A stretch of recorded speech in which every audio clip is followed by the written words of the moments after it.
আসুক আগে।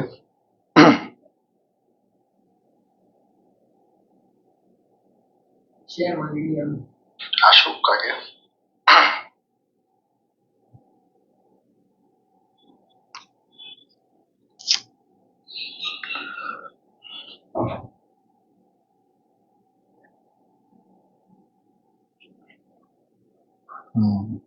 একজন সংযুক্ত হয়েছে। আমি আচ্ছা,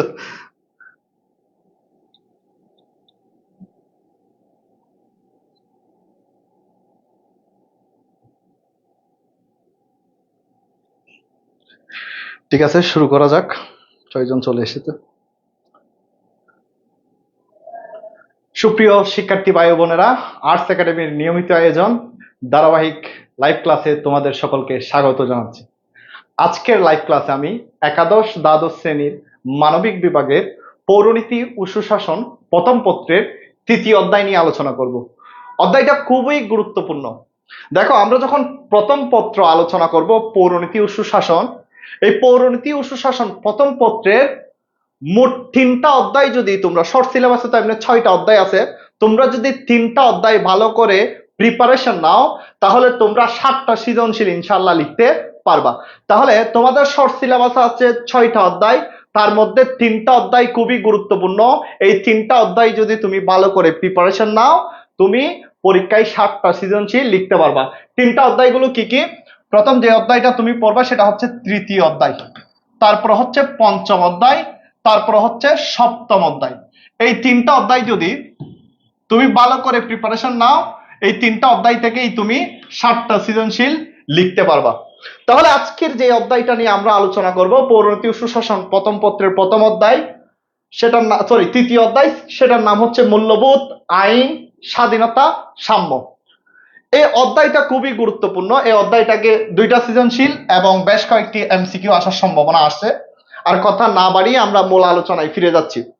আমরা জানি পৌরনীতি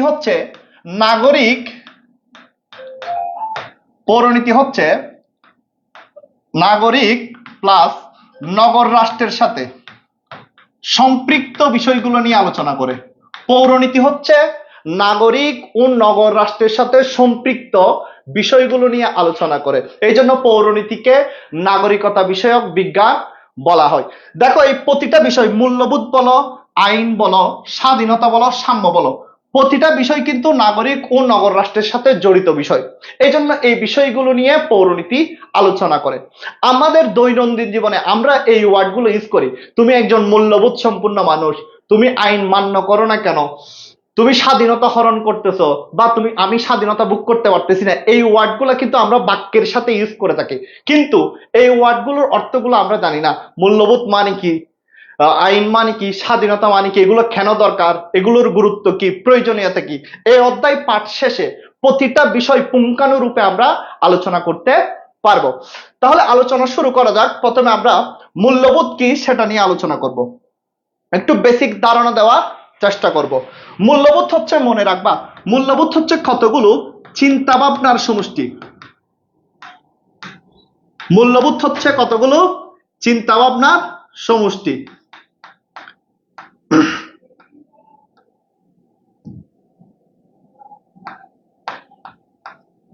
মূল্যবোধ হচ্ছে কতগুলো চিন্তা ভাবনার সমষ্টি যা মানুষের আচার আচরণ ও কাজকে নিয়ন্ত্রণ করে।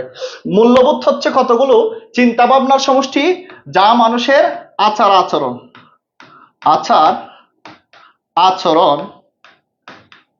ও কাজকে নিয়ন্ত্রণ করে।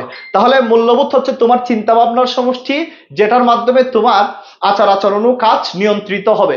মানুষ দেখো কাজ করার আগে চিন্তা করে কোনটা ভালো কোনটা খারাপ, কারণ মানুষের বলা হচ্ছে চিন্তা ভাবনা 2 ধরনের, একটা হচ্ছে ভালো আর একটা হচ্ছে।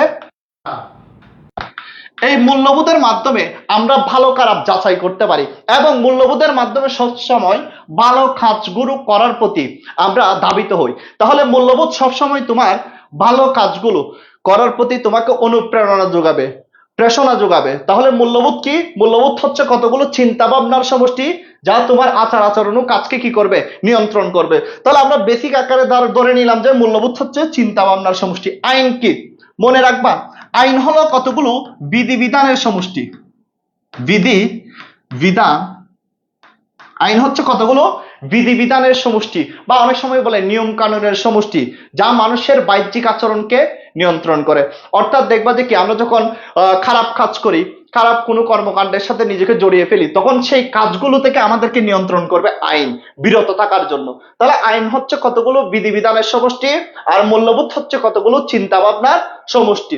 এগুলো কিন্তু একটা হচ্ছে মানুষের আচার আচরণ ও কাজকে নিয়ন্ত্রণ করে, আর একটা হচ্ছে শুধুমাত্র বাহ্যিক আচরণকে, চুরি করা, ডাকাতি করা, এগুলো, এই আচরণগুলো নিয়ন্ত্রণ করতে পারবে আইনের মাধ্যমে।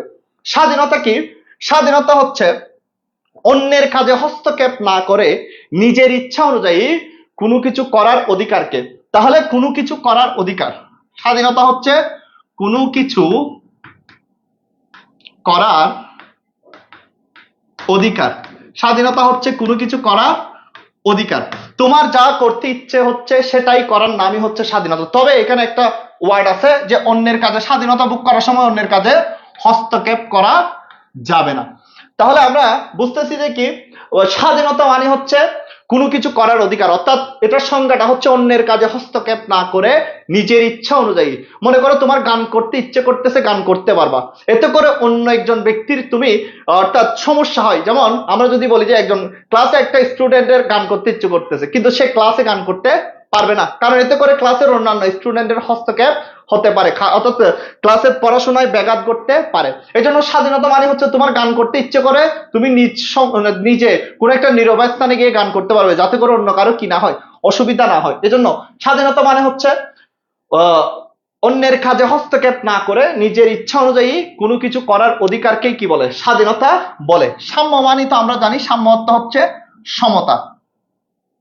তাহলে দেখো, বলা হচ্ছে জাতি, ধর্ম, বর্ণ, নারী, পুরুষ সকল নাগরিকের সমান সুযোগ সুবিধা সৃষ্টি করাকে সাম্য বলে। জাতি, ধর্ম, বর্ণ, নারী, পুরুষ সকল নাগরিকের সমান সুযোগ সুবিধা সৃষ্টি করাকে সাম্য বলে।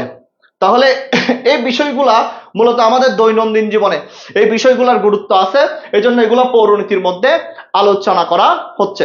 তাহলে আমরা বেসিক নিয়ে আলোচনা করলাম। মূল্যবোধ হচ্ছে, মনে রাখবা, চিন্তা ভাবনার সমষ্টি। আইন হচ্ছে কতগুলো বিধিবিধান বা নিয়ম কানুনের সমষ্টি, যা মানুষের বাহ্যিক আচরণকে নিয়ন্ত্রণ করে। আর স্বাধীনতা মানে হচ্ছে অন্যের কাজে হস্তক্ষেপ না করে, কেউ একটা কাজ করতেছে সেই কাজে হস্তক্ষেপ না করে নিজের ইচ্ছা অনুযায়ী, যা অর্থাৎ নিজের যা করতে ইচ্ছে করতেছে সেটাই করার অধিকার হচ্ছে স্বাধীনতা। এরপর সাম্য মানে হচ্ছে সমতা, জাতি, ধর্ম, বর্ণ নির্বিশেষে সকল নাগরিকের এক চোখে দেখা, সমান চোখে দেখা, বা তাদের জন্য সমান সুযোগ সুবিধা সৃষ্টি করাকে কি বলে, সাম্য বলে। আশা করি তোমরা সকলে বুঝতে পেরেছো বেসিকটা কি। দেখো আরেকটা কথা বলে দিই এখানে স্যার, এখানে আরেকটা কথা বলা দরকার যে একজন মূল্যবোধ সম্পন্ন মানুষ সবসময় আইন মান্য করবে। যার মধ্যে মূল্যবোধ জিনিসটা কাজ করবে, সে কখনো আইন বিরোধী কাজ করবে না। মূল্যবোধ থাকলে সে মানুষটাই আইন অবশ্যই মান্য করবে। এবং আইন যদি প্রতিষ্ঠা হয়, সমাজের মধ্যে যদি যথাযথ আইনের প্রয়োগ হয়, তবে স্বাধীনতা প্রতিষ্ঠা করা যাবে। আইন যদি না থাকে, স্বাধীনতা কখনো প্রতিষ্ঠিত হবে না। আর সমাজে যদি স্বাধীনতা প্রতিষ্ঠা হয়, তাহলে সাম্যটা নিশ্চিত হবে, অর্থাৎ জাতি, ধর্ম, বর্ণ, নারী, পুরুষের সাম্যটা নিশ্চিত হবে, সমতাটা নিশ্চিত হবে স্বাধীনতা থাকলে। তাহলে বোঝা যাচ্ছে যে কি, একটা বিষয়ের সাথে অন্য একটা বিষয়ের এই অধ্যায়ে কি আছে, সম্পর্ক আছে। এগুলা নিয়ে আরো ডিটেলসে আলোচনা আছে, আমরা একটু ডিটেলসে আলোচনায় যাচ্ছি, একটু খেয়াল করো স্যার।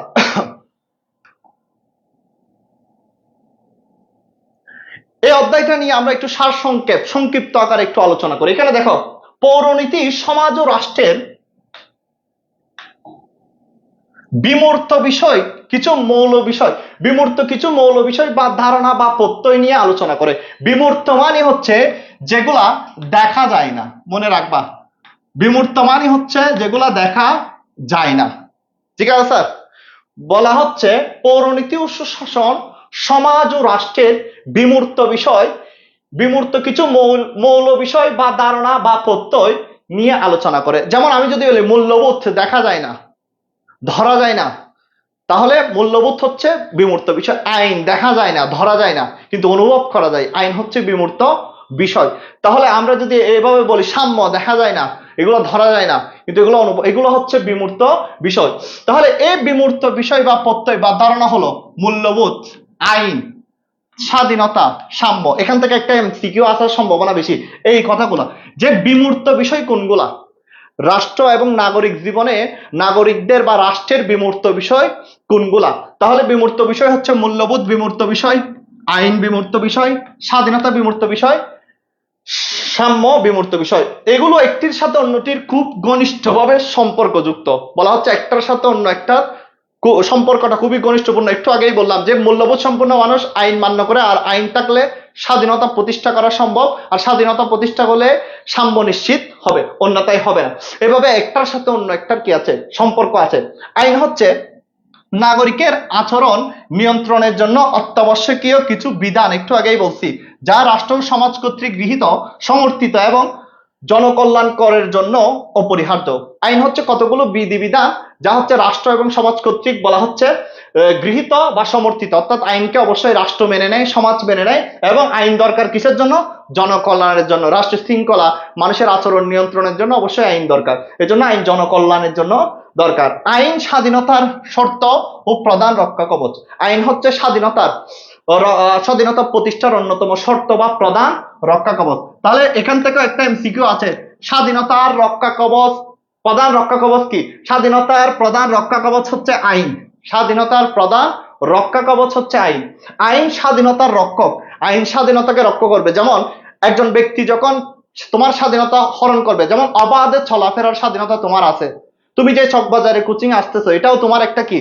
স্বাধীনতা। তুমি অবাধে চলাফেরা করে এক জায়গা থেকে অন্য জায়গায় এক জায়গা থেকে অন্য জায়গায় স্থানান্তরিত হবে, তোমার স্বাধীনতা আছে। এখন তুমি কোচিং আসতেছো, ধরো কেউ তোমাকে বলতেছে কোচিং এ যাইতে পারবা না, তাহলে এখানে স্বাধীনতা হরণ হচ্ছে। তুমি কার কাছে যাবা? আইনের কাছে যাবা। স্বাধীনতা কেউ হরণ করার চেষ্টা করলে তুমি প্রথমে আইনের কাছে যাও। এই জন্য আইনকে বলা হচ্ছে স্বাধীনতার প্রধান রক্ষা কবচ। আশা করি তোমরা বুঝতে পারতেছো। এরপরে দেখো, জন লকের একটা উক্তি আছে, এটা অনেক সময় জ্ঞানমূলক প্রশ্ন আসে। জন লক আইন সম্পর্কে কি বলতেছে? জন লক একজন দার্শনিক, তিনি বলতেছেন যেখানে আইন থাকে না সেখানে স্বাধীনতা থাকতে পারে না। তাহলে জন লকের এই উক্তিটা জ্ঞানমূলক প্রশ্নের জন্য ইম্পর্টেন্ট। আমি বলে দিচ্ছি কোন টপিক থেকে কোন লাইন থেকে কিভাবে প্রশ্ন হতে পারে, আমি বলে দিচ্ছি। তাহলে জন লক বলেছেন যেখানে আইন থাকে না সেখানে স্বাধীনতা থাকতে পারে না। বলা হচ্ছে স্বাধীনতার পাশাপাশি রয়েছে সাম্যের ধারণা। এই অধ্যায়ে সাম্যের ধারণাও রয়েছে। সাম্য কি সেটা সম্পর্কে আমরা জানতে পারবো। একটি গণতান্ত্রিক রাষ্ট্রে আইন, স্বাধীনতা, সাম্য সম্পর্ক অত্যন্ত গভীর। যে আমাদের রাষ্ট্রটাও গণতান্ত্রিক রাষ্ট্র, এখানে এই তিনটা বিষয় আইন, স্বাধীনতা, সাম্যের সম্পর্ক অত্যন্ত গভীর। এগুলো নিয়ে আমরা ডিটেলসে আলোচনা করব পরবর্তীতে। দেখো স্যার, এরপরে এই অধ্যায়ের প্রথম টপিক আমরা যেটা দেখতে পাইছি, এটা নিয়ে একটু আলোচনা করব। সেটা হচ্ছে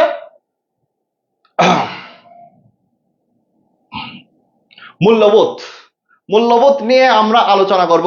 এর আগে আমি ক্লাসে এই টপিকটা নিয়ে আলোচনা করেছি। যাদের সমস্যা আছে ইনশাআল্লাহ আজকের পর থেকে সমস্যা থাকবে না। কারা কারা দেখতেছে আমরা একটু দেখি, কমেন্টগুলো পড়ার চেষ্টা করি। ওয়ালাইকুম আসসালাম। ওয়ালাইকুম আসসালাম। স্যার, কারো কোনো সমস্যা থাকলে তোমরা প্রশ্ন করতে পারো চাইলে। আর তোমরা এই লাইভ ক্লাসটা শেয়ার করে অন্যকে দেখার একটু সুযোগ করে দাও। আমি নিয়মিত ক্লাস নিব। আমার পরীক্ষার কারণে এতদিন আমি লাইভ ক্লাস নিতে পারি নাই। ইনশাল্লাহ তোমাদের মনির ভাই অনেক রিকোয়েস্ট করতেছে, এখনো পরীক্ষা চলতেছে। ইভেন আমার গতকাল পরীক্ষা, আজকে লাইভ ক্লাস নিচ্ছি, আর আরেকটা পরীক্ষা আছে 2 দিন পরে। তো আমার পরীক্ষা শেষ হওয়ার পর আমি মনির ভাইকে কথা দিছি যে 2টা করে লাইভ ক্লাস নিব তোমাদের সুবিধার্থের জন্য। এতদিন যেগুলো নিতে পারি না এগুলো কভার দেওয়ার চেষ্টা করবো আর কি। তো তোমরা কে কোথা থেকে দেখছো একটু বলে দাও স্যার। আর তোমাদের বোঝা যাচ্ছে কিনা একটু বলবা, কনসেপ্ট গুলা ক্লিয়ার হচ্ছে কিনা। ঠিক আছে স্যার। স্যার নমস্কার। যারা যেখান থেকে দেখছো একটু লাইভটা শেয়ার করে অন্যকে দেখার সুযোগ করে দাও। আর এই অধ্যায় থেকে কোনো সমস্যা থাকলে প্রতিটা টপিক আমাকে বলতে পারো, কোন টপিকে তোমার সমস্যা, আমি ইনশাল্লাহ সলভ করে দেওয়ার চেষ্টা করব। স্যার আসো স্যার, এই অধ্যায়ের প্রথম টপিক মূল্যবোধ। মূল্যবোধ টপিকটা খুবই গুরুত্বপূর্ণ। এখান থেকে তোমার যদি প্রশ্ন আসে, আমি যদি বলি এখান থেকে প্রশ্ন আসতে পারে, কিরকম প্রশ্ন স্যার? বিশেষ করে তোমরা এটা গুরুত্ব দিবা গ গ এবং গ, অর্থাৎ উচ্চতর দক্ষতা প্রয়োগমূলক যে প্রশ্নগুলো আসে সেগুলো আসার সম্ভাবনা এখান থেকে বেশি। আর জ্ঞানমূলক প্রশ্ন তো বিশেষ করে সৃজনশীলের জন্য এক কথায় বলতে গেলে সৃজনশীল টপিকটা, অর্থাৎ এখানে তো চারটা টপিক, কোন টপিক থেকে সৃজনশীল আছে, কোন টপিক থেকে এমসিকিউ বেশি আসে। যদি এমসিকিউ বেশি আসে বলে আমি বলবো যে স্বাধীনতা আর আইন থেকে, আর এই সাম্য আর মূল্যবোধ থেকে সৃজনশীল বেশি আসার সম্ভাবনা বেশি। আচ্ছা স্যার দেখো, মূল্যবোধ কি? আমরা তো একটু আগে একটু করে বেসিক আলোচনা করছি। মূল্যবোধ হচ্ছে চিন্তা ভাবনার সমষ্টি। তুমি যে চিন্তা ভাবনাগুলো করো, মানুষ যে চিন্তা ভাবনাগুলো করে, সেই চিন্তা ভাবনাগুলোর সমষ্টিকে মূল্যবোধ বলে। তাহলে যে সকল চিন্তা ভাবনার সমষ্টি মানুষের আচার আচরণ ও কাজকে নিয়ন্ত্রণ করে তাকে কি বলে? মূল্যবোধ বলে। যে সকল চিন্তা ভাবনার সমষ্টি, দেখো মানুষ কাজ আগে করে না চিন্তা আগে করে? আচ্ছা একটা প্রশ্ন করে উত্তর দাও তো, মানুষ কাজ আগে করে নাকি চিন্তা আগে করে? একটু করে কেউ বলতে পারো কিনা দেখি। মানুষ কি কাজ আগে করে নাকি চিন্তা আগে করে? কি রে, তোমরা কেউ পারবা না? যারা দেখতেছো একটু কমেন্টে জানাও। তাহলে আচ্ছা আমি বলে দিই, মানুষ চিন্তা করে কাজ করে। মানুষ কি করে? চিন্তা করে কি করবে? কাজ করবে। অর্থাৎ আমি যখন কাজ করব, প্রতিটি কাজ করার পিছনে আমার কিছু চিন্তা থাকবে, আমি চিন্তা করে কাজ করব। বলা হচ্ছে এই মানুষের এই চিন্তাগুলো, বলা হচ্ছে মানুষের এই চিন্তা দুই ধরনের, একটা হচ্ছে ভালো চিন্তা আর একটা হচ্ছে খারাপ চিন্তা। মানুষের চিন্তা কয় ধরনের? দুই ধরনের, একটা হচ্ছে ভালো চিন্তা আর একটা হচ্ছে খারাপ চিন্তা। মূল্যবোধ হচ্ছে ওই যে চিন্তা ভাবনার সমষ্টি যা মানুষের আচার আচরণ ও কাজকে নিয়ন্ত্রণ করবে। মূল্যবোধ সব সময় ভালো চিন্তা করার প্রতি, ভালো কাজ করার প্রতি তাগিদ দিবে। মূল্যবোধ তোমাকে খারাপ কাজ থেকে বিরত রাখবে, শুধু বলবে যে কি ভালো কাজগুলো করার প্রতি, ভালো চিন্তা করার প্রতি, ভালো চিন্তার মাধ্যমে ভালো কাজ করার প্রতি তোমাকে কি দিবে? তাগিদ দিবে। তাহলে একজন মূল্যবোধ সম্পন্ন মানুষ কখনো কি কাজ করবে না? খারাপ কাজ করবে না। তাহলে মূল্যবোধের মাধ্যমে কোন চিন্তাটা আসবে? তাহলে চিন্তা দুই ধরনের, তবে মনে রাখতে হবে মূল্যবোধ হচ্ছে ভালো চিন্তা ভাবনার সমষ্টি। এখানে যদিও সংজ্ঞা এভাবে দেয় নাই, যেখানে দিছে যার যে সকল চিন্তা ভাবনার সমষ্টি মানুষের আচার আচরণ কাজকে নিয়ন্ত্রণ করে তাকে কি বলে?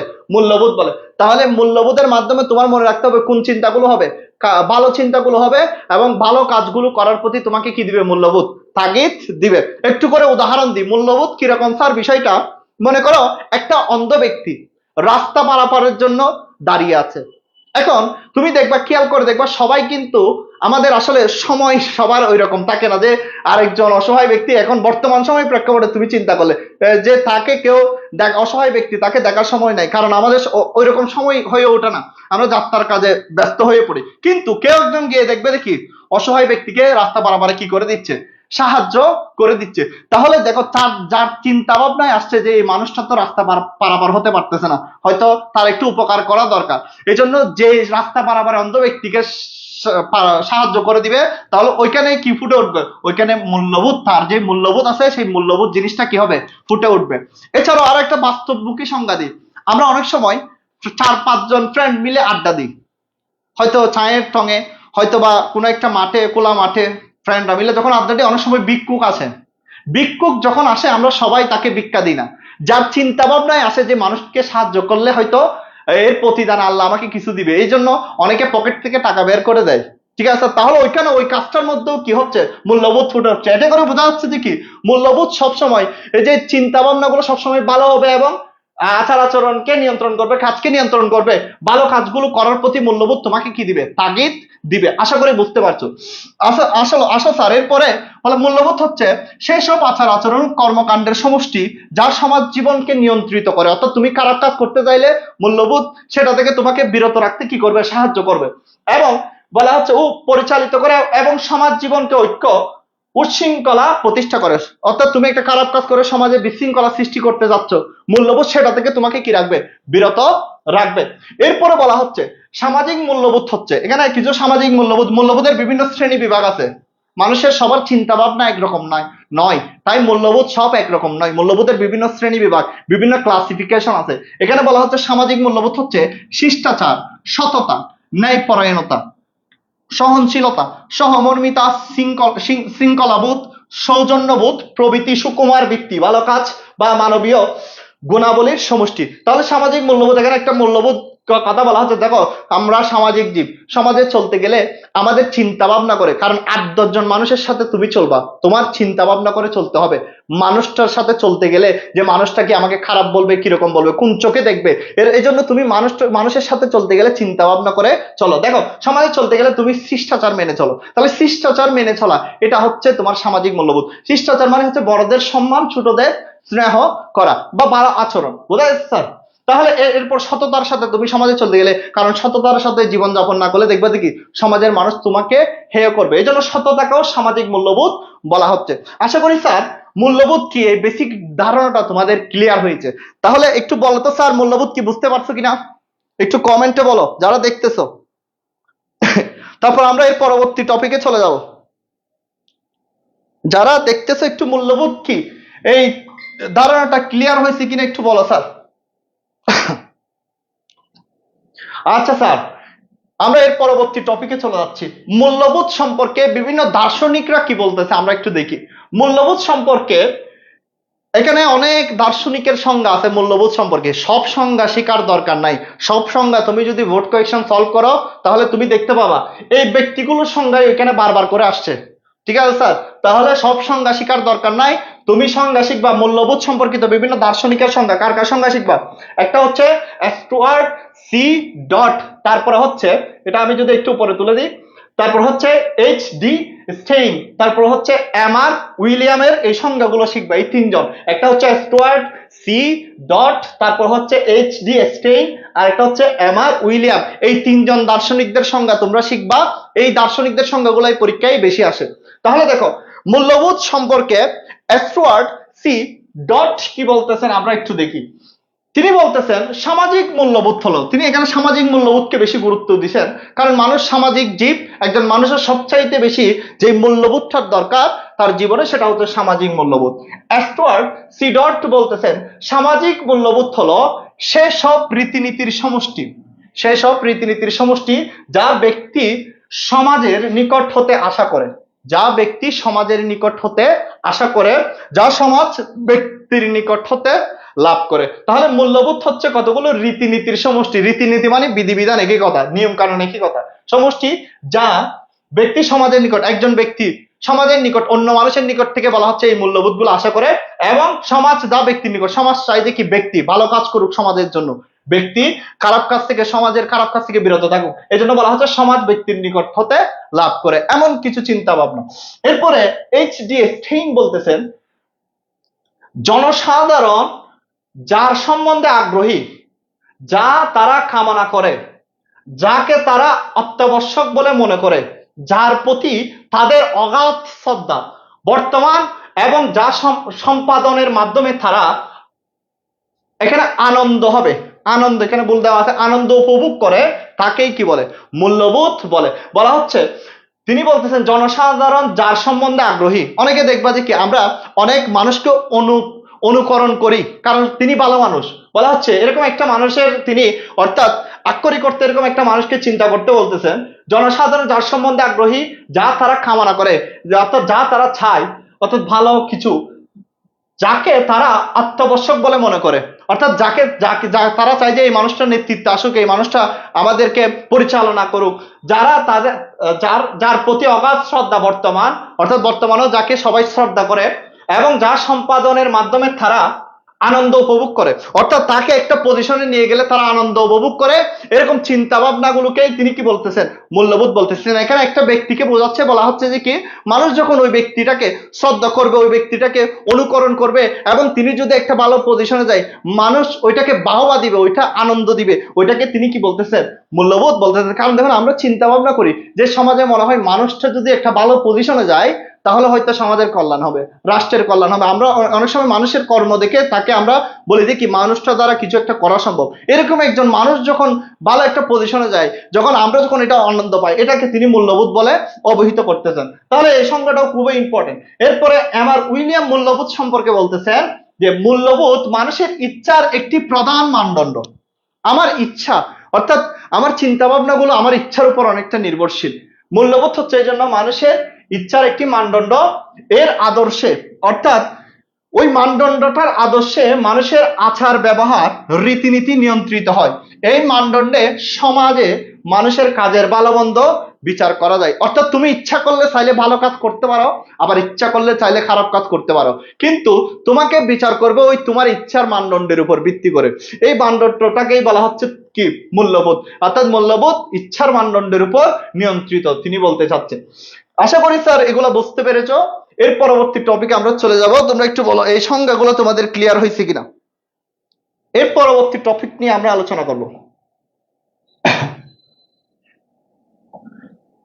এর পরবর্তী একটা গুরুত্বপূর্ণ টপিক আছে, মূল্যবোধের বৈশিষ্ট্য, মূল্যবোধের উপাদান। এগুলো থেকে স্যার আমি যদি বলি তোমাদের যেই প্রশ্নগুলো আসে এই টপিক থেকে তোমাদের খ নাম্বার অথবা এগুলো থেকে গ নাম্বার আসার সম্ভাবনা নেই, শুধু অনুধাবনমূলক প্রশ্নটাই আসার সম্ভাবনা বেশি। অনুধাবনমূলক প্রশ্ন আসার সম্ভাবনা বেশি এভাবে আসতে পারে যে মূল্যবোধের দুইটি বৈশিষ্ট্য নিয়ে আলোচনা করো, বা মূল্যবোধের ভিত্তি বলতে কি বুঝো। ঠিক আছে স্যার, এভাবে প্রশ্ন আসে এগুলো থেকে। তাহলে এটা আমি ছোট্ট করে আলোচনা করব, এটা তেমন একটা ইম্পর্টেন্ট না, যদিও আসলেও প্রশ্ন আসে কোন প্রশ্নটা, এখানে কয়েকটা এমসিকিউ আসে, এগুলো কিভাবে আসে আমরা বলবো। তাহলে খ নাম্বার প্রশ্ন অনুধাবনমূলক প্রশ্নটা আসার সম্ভাবনা বেশি। এরপর দেখো মূল্যবোধের বৈশিষ্ট্য। বৈশিষ্ট্য মানে আমি ক্লাসে একটা কথা বলি, বৈশিষ্ট্য মানে মনে রাখবা, বৈশিষ্ট্য মানে হচ্ছে কোনো কিছু চিনার উপায়। কিসের উপায়? বৈশিষ্ট্য মানে হচ্ছে কোনো কিছু চিনার উপায়। স্যার আমি যদি বলি এই অধ্যায়ে 4টা টপিক আছে, মূল্যবোধ, আইন, স্বাধীনতা, সাম্য। অন্য টপিক থেকে তুমি মূল্যবোধকে কিভাবে আলাদা করবে সেটা হচ্ছে মূল্যবোধের বৈশিষ্ট্যের মাধ্যমে। এই বৈশিষ্ট্যগুলো যদি কোনো একটা কাজের মধ্যে কোনো একটা উপাদানের মধ্যে থাকে তখন সেটাকে আমরা কি বলে অবহিত করব? মূল্যবোধ বলে অবহিত করব। যেমন আমি যদি বলি আমার স্পেসিফিক কিছু, কমার্স একাডেমিতে তো আর্টস একাডেমিতে অনেক স্যার আছে, অনেক স্টাফ আছে, তো যখন বলবে যে আমার আমার আমাকে যদি চিনার যদি কিছু উপায় বলো, তাহলে আমার বৈশিষ্ট্যটা হচ্ছে আমি পৌরনীতি পড়াই। ঠিক আছে, অনেকে আমার নাম জানে না, কিন্তু যখন বলবে যে যে আমার কাছে আসছে যে পৌরনীতি পড়াই যে স্যারটার কাছে, তাহলে এটা আমার একটা বৈশিষ্ট্য। তারপর আমি যদি বলি যে আমি একটু লম্বা, বলতে পারো যে লম্বা স্যারটার কাছে। ঠিক আছে, কমার্স একাডেমিতে আশা করি আমাদের কমার্স একাডেমিতে মনে হয় প্রায় লম্বা স্যার, আমি একটু বেশি লম্বা। রাফি আমাকে বলে সবসময় স্যার আপনি লম্বা, ওই জন্য যে যখন আমাদের লাইভটা সেট করে ক্যামেরাটা মানে অসুবিধা হয় যে আমি একটু লম্বা হাইট দিয়ে ধরতে আর কি। আচ্ছা যাই হোক, আমার নাম হচ্ছে স্যার সাইদুর রহমান। স্যার এরপর দেখো, তাহলে বৈশিষ্ট্য মানে চিনার উপর কোনো একটা বিষয় সম্পর্কে তুমি পর্যাপ্ত ধারণা লাভ করতে পারবে বা সেটা চিনতে পারবে কিসের মাধ্যমে? সেটার বৈশিষ্ট্যের মাধ্যমে। এই জন্য বৈশিষ্ট্যগুলা তোমাদের জেনে রাখতে হবে। মূল্যবোধ চিনতে হলে, মূল্যবোধ কি সেটা ধরতে হলে অবশ্যই বৈশিষ্ট্য সম্পর্কে তোমার ধারণা লাভ করতে হবে। মূল্যবোধের বৈশিষ্ট্য, এক নাম্বার বৈশিষ্ট্য হচ্ছে খুবই ইম্পর্টেন্ট। মূল্যবোধ হচ্ছে সামাজিক মাপকাঠি। সামাজিক মাপকাঠি বলা হচ্ছে মূল্যবোধকে, কারণ মূল্যবোধের মাধ্যমে আমরা একটু আগেই বলছি ভালো মন্দের পরিমাপ করা যায়। মূল্যবোধের মাধ্যমে কি মন্দের একটা ওয়ার্ড দিয়ে তুমি চাইলে ব্যাখ্যা করতে পারো টেকনিক্যালি। মূল্যবোধের মাধ্যমে আমরা ভালো মন্দ পরিমাপ করতে পারি। দেখো ওই যে বললাম অন্ধ ব্যক্তিকে সবাই সাহায্য করতেছে না, যে সাহায্য করতেছে নিঃসন্দেহে আমরা বলে দিই যে মামা মানুষটা তো ভালো আছে। যখন একটা অসহায় ব্যক্তিকে খাবার, দেখো না ইউটিউবে ভাইরাল হয়ে যাচ্ছে, খাবার দিচ্ছে এই দিচ্ছে, না মানুষটা ভালো কাজ করতেছে। তাহলে এভাবে এই যে আমার চিন্তা ভাবনায় যখন ভালো কাজ আসবে তখন সেগুলো যখন কাজের মাধ্যমে প্রকাশিত হবে সেগুলো মূল্যবোধ বলবো। তাহলে মূল্যবোধের মাধ্যমে আমরা কিসের পরিমাপ করতে পারি? মাপকাঠি মানে ভালো মন্দের পরিমাপ করতে পারি বিদায় মূল্যবোধকে সামাজিক মাপকাঠি বলা হচ্ছে। তাহলে এখন প্রশ্ন করি স্যার, তাহলে কোন জিনিসটার মাধ্যমে সমাজের ভালো মন্দের পরিমাপ করা যায়? সেই জিনিসটার নাম হচ্ছে কি? মূল্যবোধ। মূল্যবোধের মাধ্যমে আমরা সমাজের ভালো মন্দের পরিমাপ করতে পারবো। এরপরে বলা হচ্ছে যোগসূত্র ও সেতু বন্ধন তৈরি করবে, মানুষে মানুষের সম্পর্ক তৈরি করবে। বলা হচ্ছে মূল্যবোধ মানুষে মানুষে কি তৈরি করবে? সম্পর্ক। তুমি একটা মূল্যবোধ সম্পূর্ণ কাজ করে দেখো না, অন্য একটা মানুষের উপকার হবে, এতে করে মানুষে মানুষে তোমার কি তৈরি হবে? সম্পর্ক তৈরি হবে। একজন ক্ষুধার্ত মানুষ তোমার পাশে বসে আছে, খেতে পারছেন না, যে কিছুদিন আগে রমজান গেছে, আমরা অনেক দেখি অসহায় ব্যক্তি যে খাবার খেতে পাচ্ছে না, যে ইফতার করতে পারতেছে না, অনেকে সাহায্য করে। তাহলে এই যে মূল্যবোধ সম্পূর্ণ কাজ যখন তুমি করবে, অন্য একটা মানুষকে উপকার করবে, তখন মানুষে মানুষে তোমার একটা কি তৈরি হবে? সম্পর্ক, সেতু বন্ধন, যোগসূত্র তৈরি হবে। সেতু বন্ধন মানে আমরা দেখি না সেতু, এই যে পদ্মা সেতু দুই অঞ্চলের মানুষকে এক করে ফেলছে না, এদিকে কিছু মানুষ আছে আর এদিকে কিছু মানুষ আছে, এই জন্য মূল্যবোধ কি দুই মানুষকে কি করে ফেলে, এক করে ফেলে। তাহলে মূল্যবোধ মানুষের মানুষের সম্পর্ক সৃষ্টির মাধ্যমে যোগসূত্র ও সেতু বন্ধন তৈরি করে। এই জন্য যোগসূত্র ও সেতু বন্ধনকে মূল্যবোধের অন্যতম কি বলা হচ্ছে, বৈশিষ্ট্য বলা হচ্ছে। আশা করি বুঝতে পেরেছো। এরপরে তৃতীয় নাম্বার, নৈতিকতা প্রাধান্য। বলা হচ্ছে মূল্যবোধ নৈতিকতা প্রাধান্য, নৈতিকতার উপর ভিত্তি করে গড়ে ওঠে। কিসের উপর ভিত্তি করে? নৈতিকতার উপর। মূল্যবোধ কিসের উপর ভিত্তি করে গড়ে ওঠে? নৈতিকতার উপর। একজন নৈতিকতা সম্পন্ন মানুষ, অর্থাৎ একজন যার মধ্যে নৈতিকতা আছে, নীতিবোধ আছে, এই ধারণাগুলো আছে, সে কখনো খারাপ কাজ করবে না, সে সবসময় ভালো কাজ করবে। ঠিক আছে স্যার? এই আর ভালো কাজ করলেই সেটাকে আমরা কি হিসেবে, মূল্যবোধ হিসেবে, প্রতিটা কাজকে মূল্যবোধ সম্পূর্ণ কাজ হিসেবে ধরে নিতে পারবো। এজন্য নৈতিকতা প্রাধান্য দিয়েই মানুষ মূল্যবোধ সম্পূর্ণ কাজগুলো করার চেষ্টা করে, বিদায় নৈতিকতা প্রাধান্য মূল্যবোধের অন্যতম কি বলা হয়, বৈশিষ্ট্য বলা হয়। অর্থাৎ প্রতিটা মূল্যবোধ সম্পূর্ণ কাজের মধ্যে কোন জিনিসটা আছে, নৈতিকতাটা আছে। নৈতিকতা না থাকলে মানুষ মূল্যবোধ সম্পূর্ণ কাজ করতো না। এই জন্য মূল্যবোধ সম্পূর্ণ কাজ করতে গেলে কোন জিনিসটাকে মানুষ প্রথমে প্রাধান্য দেয়, নৈতিকতাকে। এই জন্য নৈতিকতা প্রাধান্য মূল্যবোধের অন্যতম বৈশিষ্ট্য। স্যার তোমাদের কি ক্লিয়ার হচ্ছে? এরপরে বলা হচ্ছে মূল্যবোধের বিভিন্নতা। বিভিন্নতা বলা হচ্ছে মূল্যবোধের বিভিন্নতা মানে মূল্যবোধ একরকম নয়, মূল্যবোধ হচ্ছে ভিন্ন ভিন্ন। মূল্যবোধ কি, মূল্যবোধ হচ্ছে ভিন্ন ভিন্ন। কারণ আমি একটু আগে বলছি মূল্যবোধ মানে হচ্ছে চিন্তা ভাবনার সমষ্টি।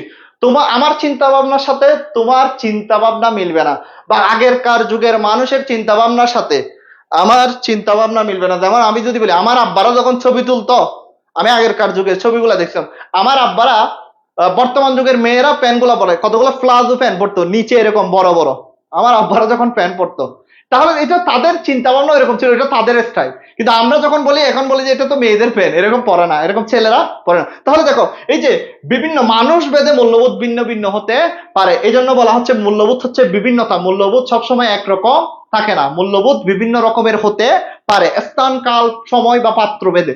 ঠিক আছে স্যার? এই জন্য বিভিন্নতা মূল্যবোধের অন্যতম বৈশিষ্ট্য। মূল্যবোধ তাহলে সবসময় এক রকমের থাকে না, মূল্যবোধ হচ্ছে বিভিন্ন রকমের হতে পারে। এরপরে দেখো পরিবর্তনশীলতা বা নৈর্ব্যক্তিকতা। পরিবর্তনশীল মূল্যবোধ একটু আগেই বলছি, আগেরকার যুগের মানুষের চিন্তা চেতনার সাথে এখনের যুগের মানুষের চিন্তা চেতনা কখনো মিলবে না। যেহেতু তাদের চিন্তা চেতনা মিলতেছে না আমাদের সাথে, তাই সেই সময় মানুষের মধ্যে যে মূল্যবোধ গুলো আছে এখনের মানুষের মধ্যে সেরকম মূল্যবোধ নাও থাকতে পারে। মূল্যবোধ পরিবর্তনশীল, নতুন নতুন মূল্যবোধ সৃষ্টিও হতে পারে। একটা সাপোজ উদাহরণ দিই, সেটা হচ্ছে যে দেখবা যাদের বাসায় দাদু বেঁচে আছে, বয়স্ক ব্যক্তি যিনি বেঁচে আছেন, মহিলা, তখন বাসায় যদি কোনো মেহমান আসে, তিনি মেহমানের সামনে যেতে চান না, বা গেলেও ঘুমটাটা এটা দুঃখ পর্যন্ত দিয়ে রাখেন, যে পরপুরুষ এটা যাওয়া যাবে না, ওরা ওইভাবে একটা। কিন্তু আমার বর্তমান সময় এখন অনেকে অনেকে আমাদের যারা মা আছে বা অন্যান্যরা আছেন, তারা কিন্তু সচরাচর যায় বা তাদের সাথে একটু আপ্যায়নের চেষ্টা করে। কিন্তু দাদুদেরকে সহজে যখন বাইরে থেকে কোনো উনি চিনলে যাবে, কিন্তু না চিনলে কখনো যায় না। ঠিক আছে? তাহলে ওইটা তাদের মূল্যবোধ, তাদের চিন্তা ভাবনা, হয়তো তারা ওইটাকে মনে করে না এটা যাওয়া যাবে না। কিন্তু এখনের চিন্তা ভাবনা এখন অনেক আপডেট হয়েছে, আরো অনেক কিছু আছে। যেমন আমরা যদি বলি মূল্যবোধ পরিবর্তনশীল, তোমাকে যদি বলি সেই সময় কন্যা সন্তান হলে অভিশাপ মনে করা হতো, সেই সময়ের মানুষ মনে করতো কন্যা সন্তান, এই জন্য আইএমএ জাহেলিয়ার সময় কন্যা সন্তানকে কি করা হতো, জীবন্ত, অর্থাৎ কবর দেওয়া হতো। কিন্তু এখনের মানুষের চিন্তা ভাবনা এখন আপডেট হয়েছে, পরিবর্তন হয়েছে। এখন বলা হচ্ছে মানুষ এটাকে করা যাবে না, এটা অপরাধ, অন্যায়। তাহলে এই যে মূল্যবোধ পরিবর্তনশীল, নৈর্ব্যক্তিক নতুন নতুন মূল্যবোধ সৃষ্টি হচ্ছে। এজন্য পরিবর্তনশীলতা ও নৈর্ব্যক্তিকতা মূল্যবোধের অন্যতম একটা বৈশিষ্ট্য। আশা করি স্যার এই 5টা বৈশিষ্ট্য বুঝতে পেরেছো। কেউ যদি না বুঝে থাকে একটু প্রশ্ন করতে পারো। হ্যাঁ স্যার, আমি তো ছোটবেলা থেকে একটু বেশি মোটা। কারণ আমাকে, আমি কি বলবো, আমাকে ছোটবেলা থেকেই পুষ্টিসম্মত খাবার দেওয়া হয়েছিল। ঠিক আছে স্যার? এই জন্য আমি এখন না, আমি তখনও মোটা ছিলাম, এখনো আছি, ভবিষ্যতে আলহামদুলিল্লাহ মোটা থাকবো। বুঝছেন? আচ্ছা স্যার, সবাই কি বুঝতে পেরেছো এটা? এরপর স্যার আমরা মূল্যবোধের উপাদান বা ভিত্তি নিয়ে আলোচনা করব। খুবই গুরুত্বপূর্ণ একটা টপিক, মূল্যবোধের উপাদান। যেমন আমরা এখন ঠান্ডা পড়তে, সরি গরম পড়তেছে, আমি এসির মধ্যে আছি মনে হয়, ওই জন্য আমার একটু ঠান্ডা লাগতেছে। এখন তো গরম, প্রচন্ড গরম, বাইরে আমাদের তো 37 ডিগ্রি 40 ডিগ্রি এরকম তাপমাত্রা থাকে, ঠিক আছে স্যার। তো প্রচন্ড গরম, তো আমরা যে জিনিসটা গরমের মধ্যে উপভোগ করি সেটা হচ্ছে শরবত, ঠিক আছে স্যার। তো শরবত বানানোর জন্য চিনি লাগে, ঠ্যাং লাগে, লেবু লাগে, পানি লাগে, এগুলো সংমিশ্রণেই শরবতটা তৈরি হয়। তাহলে শরবতের উপাদান মানে হচ্ছে শরবত তৈরি করার কিছু উপকরণ আছে, এগুলোকে আমরা শরবতের উপাদান বলা হচ্ছে। ঠিক মূল্যবোধ তৈরি করার যে উপকরণগুলো সেগুলোকেই মূল্যবোধের ভিত্তি বা কি বলা হচ্ছে, উপাদান বলা হচ্ছে। দেখো মূল্যবোধ তৈরি হয় নীতিবোধ, নীতিবোধ থেকে। যদি নীতিবোধ না থাকে সেখানে মূল্যবোধ কখনো তৈরি হবে না। কারণ একজন নীতি নৈতিকতা সম্পূর্ণ, যার মধ্যে নীতি নৈতিকতা নীতিবোধ ভালো চিন্তাটা আছে, সেই কিন্তু মূল্যবোধ সম্পূর্ণ কাজ করবে। তাহলে যেখানে নীতিবোধটা নাই সেখানে মূল্যবোধ রচিত করা সম্ভব না, বিদায় নীতিবোধকে মূল্যবোধের অন্যতম কি বলা হচ্ছে, উপাদান বলা হচ্ছে। কারণ নীতি নৈতিকতা নীতিবোধের উপর ভিত্তি করে কি গড়ে ওঠে, মূল্যবোধ গড়ে ওঠে। এজন্য নীতিবোধকে মূল্যবোধের কি বলা হয়, উপাদান বা ভিত্তি বলা হয়। এরপরে সামাজিক ন্যায় বিচার। সমাজে যদি ন্যায় বিচার না থাকে তাহলে অন্যায় হবে, অনিয়ম হবে, সেখানে মূল্যবোধ প্রতিষ্ঠা করা সম্ভব না। অবশ্যই সমাজের ন্যায় বিচার থাকলে তবেই সমাজে কি প্রতিষ্ঠা করা সম্ভব, মূল্যবোধ প্রতিষ্ঠা করা সম্ভব। এই জন্য সামাজিক ন্যায় বিচারটাকে মূল্যবোধের কি বলা হচ্ছে, উপাদান বলা হচ্ছে। শৃঙ্খলাবোধ। একটা শৃঙ্খলিত সমাজে তুমি মূল্যবোধ প্রতিষ্ঠা করতে পারবে। যেখানে বিশৃঙ্খলা, অনিয়ম, দুর্নীতি আছে সেখানে কখনো মূল্যবোধ প্রতিষ্ঠা করা কি হবে না, সম্ভব হবে না। এই জন্য শৃঙ্খলাবোধকে, যেখানে এই শৃঙ্খলা থাকবে তুমি সেখানে মূল্যবোধ সম্পূর্ণ কাজ করতে পারবে বা মূল্যবোধটাকে কি করতে পারবে, প্রতিষ্ঠা করতে পারবে। এই জন্য শৃঙ্খলাবোধকে মূল্যবোধের অন্যতম কি বলা হচ্ছে, ভিত্তি বা উপাদান বলা হচ্ছে। তারপর আছে সহনশীলতা।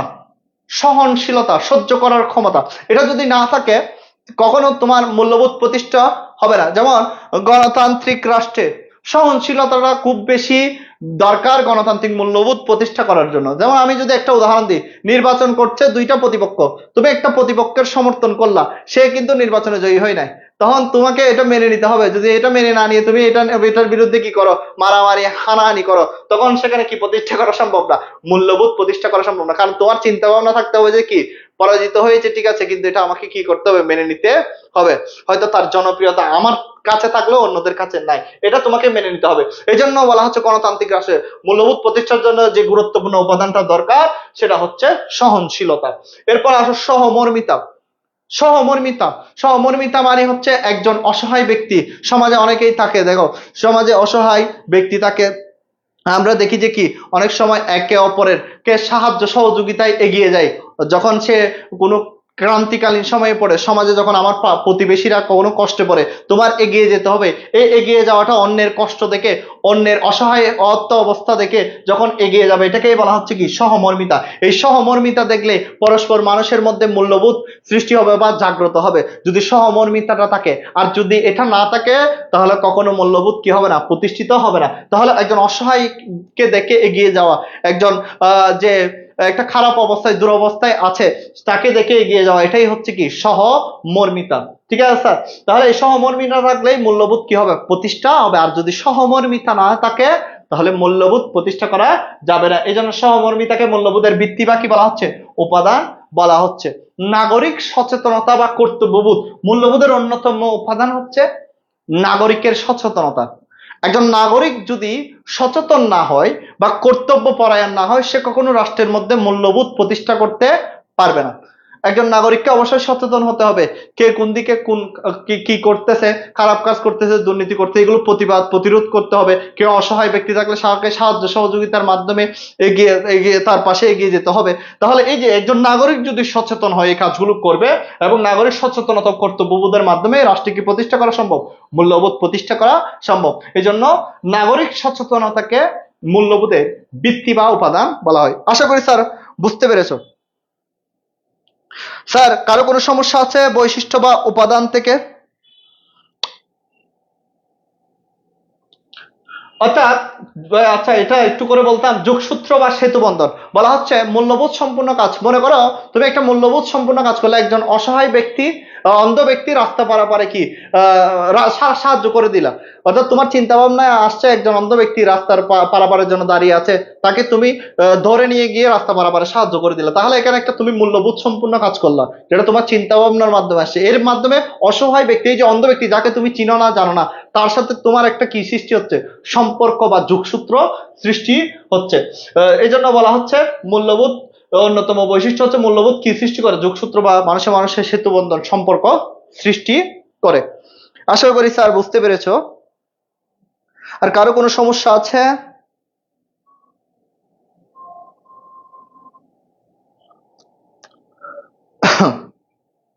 পাঁচ নংটা হচ্ছে মূল্যবোধ পরিবর্তনশীল। মূল্যবোধ সবসময় এক রকমের থাকে না। আজকে যা মূল্যবোধ আছে আগামীকাল তা নাও থাকতে পারে, ঠিক আছে স্যার? যেমন একটা সময় সমাজে বলছি সতীদাহ প্রথা ছিল হিন্দু সমাজে, যে কোনো কন্যা সন্তান, বিবাহিত কন্যা সন্তানের স্বামী মারা গেলে তার সাথে স্বামীর সাথে কন্যাকেও একই চিতায় পুড়িয়ে মারা হতো। এখন সমাজে কিন্তু এগুলো নাই, সহমরণ বা সতীদাহ প্রথাগুলো নাই। তাহলে এখন মানুষের চিন্তা ভাবনা চেঞ্জ হচ্ছে, মূল্যবোধও কি হচ্ছে, পরিবর্তন হচ্ছে। এই জন্য মূল্যবোধ কি বলা হচ্ছে, পরিবর্তনশীল। স্যার আর কারো কোনো প্রশ্ন আছে?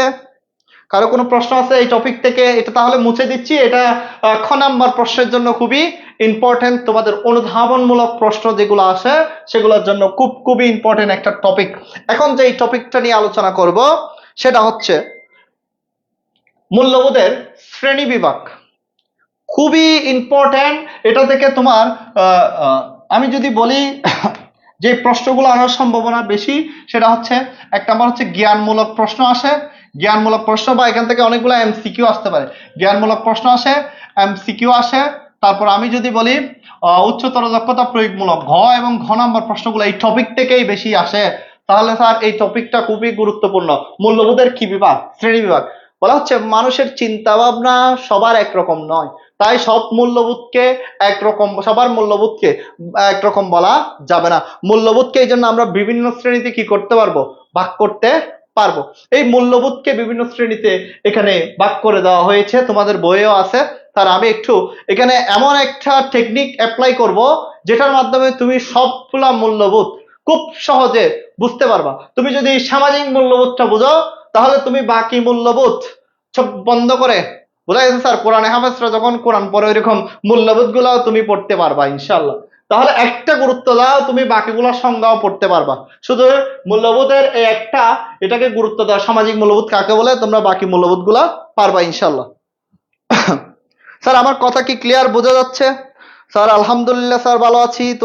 তোমরা কেমন আছো? একজনকে বললে তো আবার অন্যরা বলবে যে স্যার আমাদের বলতেছেন না কেন।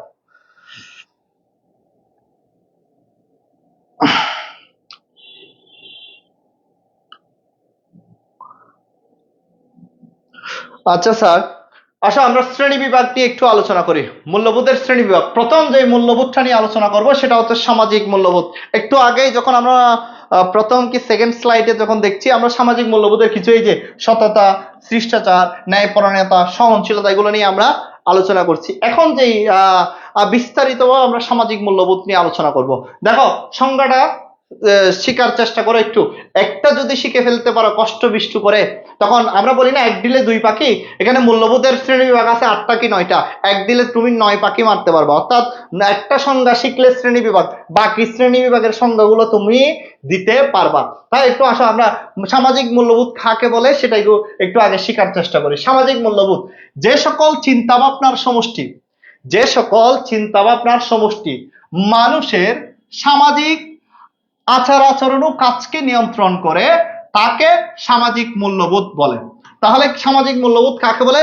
যে সকল চিন্তা ভাবনার সমষ্টি মানুষের সামাজিক আচার আচরণ ও কাজকে নিয়ন্ত্রণ করে তাকে সামাজিক মূল্যবোধ বলে। ঠিক আছে? তাহলে দেখো, তুমি সামাজিক জীব, সমাজে চলতে গেলে তোমার চিন্তা ভাবনা করে চলতে হয়।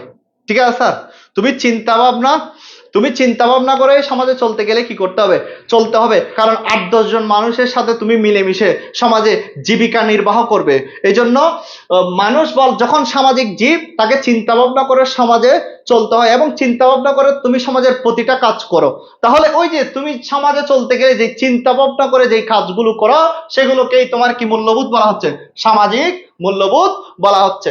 তাহলে যে সকল চিন্তা ভাবনার সমষ্টি মানুষের কি আচরণ, সামাজিক আচার আচরণ, সামাজিক আচার আচরণ ও কাজকে নিয়ন্ত্রণ করবে, তাকে সামাজিক মূল্যবোধ বলে। যেমন শিষ্টাচার, সমাজে চলতে গেলে তোমাকে শিষ্টাচার মেনে চলতে হবে, বড়দের সম্মান করতে হবে, ছোটদের স্নেহ করতে হবে, ভালো আচরণের মাধ্যমে সমাজের চলাফেরা করতে হবে। আর এটাকে বলা হচ্ছে শিষ্টাচার। আর শিষ্টাচারটা কোথায় সমাজে চলতে গেলে লাগে, এই জন্য এটা হচ্ছে সামাজিক মূল্যবোধ। সততা, সততার সাথে জীবন যাপন করতে হয়। সমাজে চলতে গেলে তোমাকে কিভাবে, সততার সাথে সৎভাবে তোমাকে জীবন যাপন করতে হবে। যদি তুমি অসৎ হও, মানুষ তোমাকে হেয় করবে। এই জন্য সততাকেও কি বলা হচ্ছে, সামাজিক মূল্যবোধ বলা হচ্ছে। এরপরে দেখাও ন্যায় পরায়ণতা, ন্যায় পরায়ণ থাকতে হবে সমাজে চলতে গেলে, ন্যায় পরায়ণ হতে হবে, ঠিক আছে। কারণ ন্যায়বানকে সবাই পছন্দ করে, যে অন্যায় করে, অনিয়ম করে, জুলুম নির্যাতন করে, তাকে কেউ পছন্দ করে না। সমাজে ন্যায় পরায়ণ হতে পারলেই তোমাকে সবাই পছন্দ করবে। এজন্য ন্যায় পরায়ণতাকেও সামাজিক মূল্যবোধ বলা হচ্ছে। সহনশীলতা, সমাজে চলতে গেলে অনেক কিছু দেখবা, তবে তোমাকে সহ্য করে নিতে হবে। হ্যাঁ, খারাপ দেখলে অন্যায়ের প্রতিবাদ করবা, কিন্তু হয়তো যেটা অন্যদের জন্য খারাপ, তোমার জন্য খারাপ, অন্যদের জন্য ভালো, যেটা সেটা অসহনীয় হলো, তোমাকে কি করতে হবে। যেমন আমরা A+, আমার বন্ধু যখন A+ পায়, আমার একটু খারাপ লাগে যে আমি আমি পেলাম না কেন। এটা তো তুমি তোমার অর্থাৎ পরিশ্রম করো নাই, হয়তো তুমি পড়াশোনায় মনোযোগী ছিল না, সেজন্য পেলে না, ঠিক আছে স্যার। কিন্তু এই যে এটা তোমাকে মেনে নিতে হবে, ও প্লাস পাইছে কেন, ওকে গিয়ে মেরে আসতে পারবে না, ঠিক আছে স্যার, সহ্য করতে হবে। অনেক সময় একটু আগেই বলছি যে নির্বাচনে যখন তোমার প্রতিপক্ষ যদি তোমার দল যদি নির্বাচিত না হয়, তুমি প্রতিপক্ষকে গিয়ে আক্রমণ করতে পারবা না। এগুলা তাহলে এই যে সহনশীলতা, সহমর্মিতা, সাহায্যে এগিয়ে যাওয়া, তারপর শৃঙ্খলাবোধ, সৌজন্যবোধ। সৌজন্যবোধ মানে মানুষের সাথে পারস্পরিক একটা বন্ধন, যে আমাদের দেখবে বাসায় আসলে তাকে আমরা আপ্যায়ন করি, সালাম দিই, বা আমরা যখন সিনিয়রদের দেখি, আমাদের স্টুডেন্ট গুলো আমরা দেখি অনেক সময় বাইরে গেলে দেখলে আমাদেরকে অনেক সম্মান করে। তাহলে এই যে সৌজন্যবোধটা, কথা বলি আমরা একে অপরের সাথে, এগুলো সমাজে চলতে গেলে এই সুকুমার বৃত্তি বা গুণাবলীগুলোকেই কি বলা হচ্ছে, সামাজিক মূল্যবোধ বলা হচ্ছে। আশা করি সামাজিক মূল্যবোধ কি তোমরা বুঝতে পেরেছো। তাহলে এগুলাই হচ্ছে সামাজিক মূল্যবোধ। যে চিন্তা ভাবনার সমষ্টি মানুষের সামাজিক আচার আচরণ ও কাজকে নিয়ন্ত্রণ করবে, তাকে কি মূল্যবোধ বলে, সামাজিক মূল্যবোধ বলে। এরপরে আসো রাজনৈতিক মূল্যবোধ। যে সকল দেখো এই সংজ্ঞাটা একটু খেয়াল করো, আগের সংজ্ঞাটা, যে সকল চিন্তা ভাবনার সমষ্টি মানুষের সামাজিক, এখানে যে সকল চিন্তা ভাবনার সমষ্টি মানুষের, এই যে সামাজিকের জায়গায় রাজনীতি কথা চলে আসবে, তখন হয়ে যাবে রাজনৈতিক মূল্যবোধ। যে সকল চিন্তা ভাবনার সমষ্টি মানুষের রাজনৈতিক আচার আচরণ ও কাজকে নিয়ন্ত্রণ করে, তাকে রাজনৈতিক মূল্যবোধ বলে। বলা হচ্ছে মানুষ সামাজিক ও রাজনৈতিক জীব। স্টুডেন্টের একটা মতবাদ আছে, মানুষ কি জীব, সামাজিক জীব এবং আবার রাজনৈতিকও জীব। এই জন্য আমরা যখন রাজনীতি করি, তখন চিন্তা ভাবনা করে রাজনৈতিক কার্যকলাপ গুলো কি করি, পরিচালনা করি। যখন আমি চিন্তা ভাবনা করে রাজনৈতিক কার্যকলাপ পরিচালনা করি, তখন সেটাকে আমার কি মূল্যবোধ বলা হচ্ছে, রাজনৈতিক মূল্যবোধ। দেখো তুমি যদি তোমার চিন্তা ভাবনাকে সমাজের দিকে প্রয়োগ করো, সমাজের কোনো কাজের দিকে প্রয়োগ করো, সেটা হচ্ছে সামাজিক। তুমি তোমার চিন্তা ভাবনাকে রাজনীতির কোনো কাজের দিকে প্রয়োগ করলে, সেটা হচ্ছে রাজনৈতিক মূল্যবোধ। তুমি তোমার চিন্তা ভাবনাকে ধর্মীয় কোনো বিষয়ের দিকে প্রয়োগ করলে, সেটা হচ্ছে ধর্মীয় মূল্যবোধ। তুমি তোমার চিন্তা ভাবনাকে যদি সংস্কৃতির দিকে প্রয়োগ করো, সেটা হচ্ছে সাংস্কৃতিক মূল্যবোধ। এখন বিষয় হচ্ছে তুমি তোমার চিন্তা ভাবনাকে কোন দিকে প্রয়োগ করতেছো। এখানে হচ্ছে এই যে সকল চিন্তা ভাবনার সমষ্টি মানুষের আগেরটার মতো জাস্ট সামাজিকের জায়গায় রাজনৈতিক আচার আচরণ ও কাজকে নিয়ন্ত্রণ করে, তাকে কি মূল্যবোধ বলে, রাজনৈতিক মূল্যবোধ বলে। এখন স্যার রাজনৈতিক মূল্যবোধ কোনগুলা, যে সংখ্যা লঘিষ্ঠের মতের প্রতি সংখ্যাগরিষ্ঠের সহিষ্ণু আচরণ। অর্থাৎ অনেক সময় দেখা যায় যে কি, সংখ্যায় কম হলো তারা যৌক্তিক কথা বলে, অনেক সময় সংখ্যায় বেশি মানুষ এটা প্রাধান্য দিতে চায় না, কিন্তু সংখ্যায় কম হলো যদি যৌক্তিক কথা বলে, তাহলে সেটা মেনে নিতে হবে। ওই যে বঙ্গবন্ধু একটা কথা বলছিল পাকিস্তানিদের উদ্দেশ্য করে, যে সংখ্যায় যদি কম হয়, যদি কেউ যদি ন্যায্য কথা বলে, তা আমরা মেনে নিব, এরকম স্যার। তাহলে সংখ্যা লঘিষ্ঠের মতের প্রতি সংখ্যাগরিষ্ঠের সহিষ্ণু আচরণ, এটা হচ্ছে তোমার রাজনীতিতে কেউ যদি সংখ্যায় কম হয় কিন্তু যৌক্তিক কথা বললে সেটা মেনে নিতে হবে। বিরোধী মতকে প্রচার ও প্রসারের সুযোগ। রাজনীতিতে দেখবে যে একটা সরকারি দল থাকে, অনেকগুলা বিরোধী দল থাকে। বাংলাদেশের রাজনৈতিক দল আছে 41টা, একটা কিন্তু সরকারি দল, বাকিগুলো কি দল? বিরোধী দল। এখন বিরোধী দলীয় যদি মত তারা কি প্রচারণা করে, সেখানে কি দেওয়া দিতে পারবে না সরকারি দল? বাধা দিতে পারবে না। আর যদি বাধা দেয় সেটা কোন মূল্যবোধের পরিপন্থী হবে? রাজনৈতিক মূল্যবোধের পরিপন্থী হবে। এই জন্য বলা হচ্ছে বিরোধী মতকে প্রচার ও প্রসারে কি দিতে হবে? সুযোগ দিতে হবে। বিরোধী দলকে রাজনৈতিক কর্মকাণ্ডে বাধা প্রদান না করা, এটাও কিন্তু একজন বিরোধী দল সে তার মতো করে কর্মকাণ্ড পরিচালনা করবে। তাহলে এই কর্মকাণ্ডে কি দেওয়া যাবে না? বাধা দেওয়া যাবে না। এটাও হচ্ছে কি মূল্যবোধ? রাজনৈতিক মূল্যবোধ। নির্বাচনে জয় পরাজয় মেনে নেওয়া। নির্বাচনে জয় পরাজয়, নির্বাচনে দেখবে দেখি অনেকগুলো রাজনৈতিক দল অংশগ্রহণ করে, সবাই কিন্তু জয়ী হতে পারে না। কিন্তু যে দলটা জয়ী হয় সেই ফলাফলটা কি নিতে হবে? মেনে নিতে হবে। মেনে নিয়ে তুমি নির্বাচনে জয়ী হও নাই বিদায় এই যে কি করতে পারবে না, যে যে দল জয়ী হয়েছে সেই দলের বিরুদ্ধে গিয়ে অবস্থান নিতে পারবে না। তোমাকে অবশ্যই নির্বাচনের ফলাফল মেনে নিতে হবে। এটাও কিন্তু রাজনৈতিক মূল্যবোধ। এরপর আসো আইনসভাকে কার্যকর হতে সাহায্য করা। আইনসভা অধিবেশন বসা, আইনসভা পরিচালনা করা, আইনসভা জনগণের কল্যাণে আইন প্রণয়ন করা, এইভাবে আইনসভা কার্যকর হতে সাহায্য করা, এটাও কি মূল্যবোধ? রাজনৈতিক মূল্যবোধ। আশা করি স্যার রাজনৈতিক মূল্যবোধ গুলো তোমরা বুঝতে পেরেছো। এর পরবর্তী স্লাইডে আমরা যদি দেখি গণতান্ত্রিক মূল্যবোধ, তোমরা কি এগুলো বুঝতে পারতেছো স্যার? এগুলো স্যার বোঝা যাচ্ছে? বিয়ে আল্লাহ হুকুম যেই দিন করে, বলা হচ্ছে আল্লাহর হুকুম ছাড়া গাছের পাতাও লড়ে না। ঠিক আছে স্যার? আল্লাহর হুকুম যেদিন করে সেদিন অবশ্যই বিয়ে হবে আর কি। তবে দোয়া রাখবেন।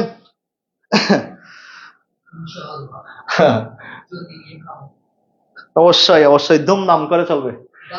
আমরা আবার এখানে আমাদের ফেলে ফেলে অনেকে খেয়ে ফেলছে বিয়ে, আমরা দেখছি। ওই রকম আমি না, আমি একটু ব্যতিক্রম ধর্মী।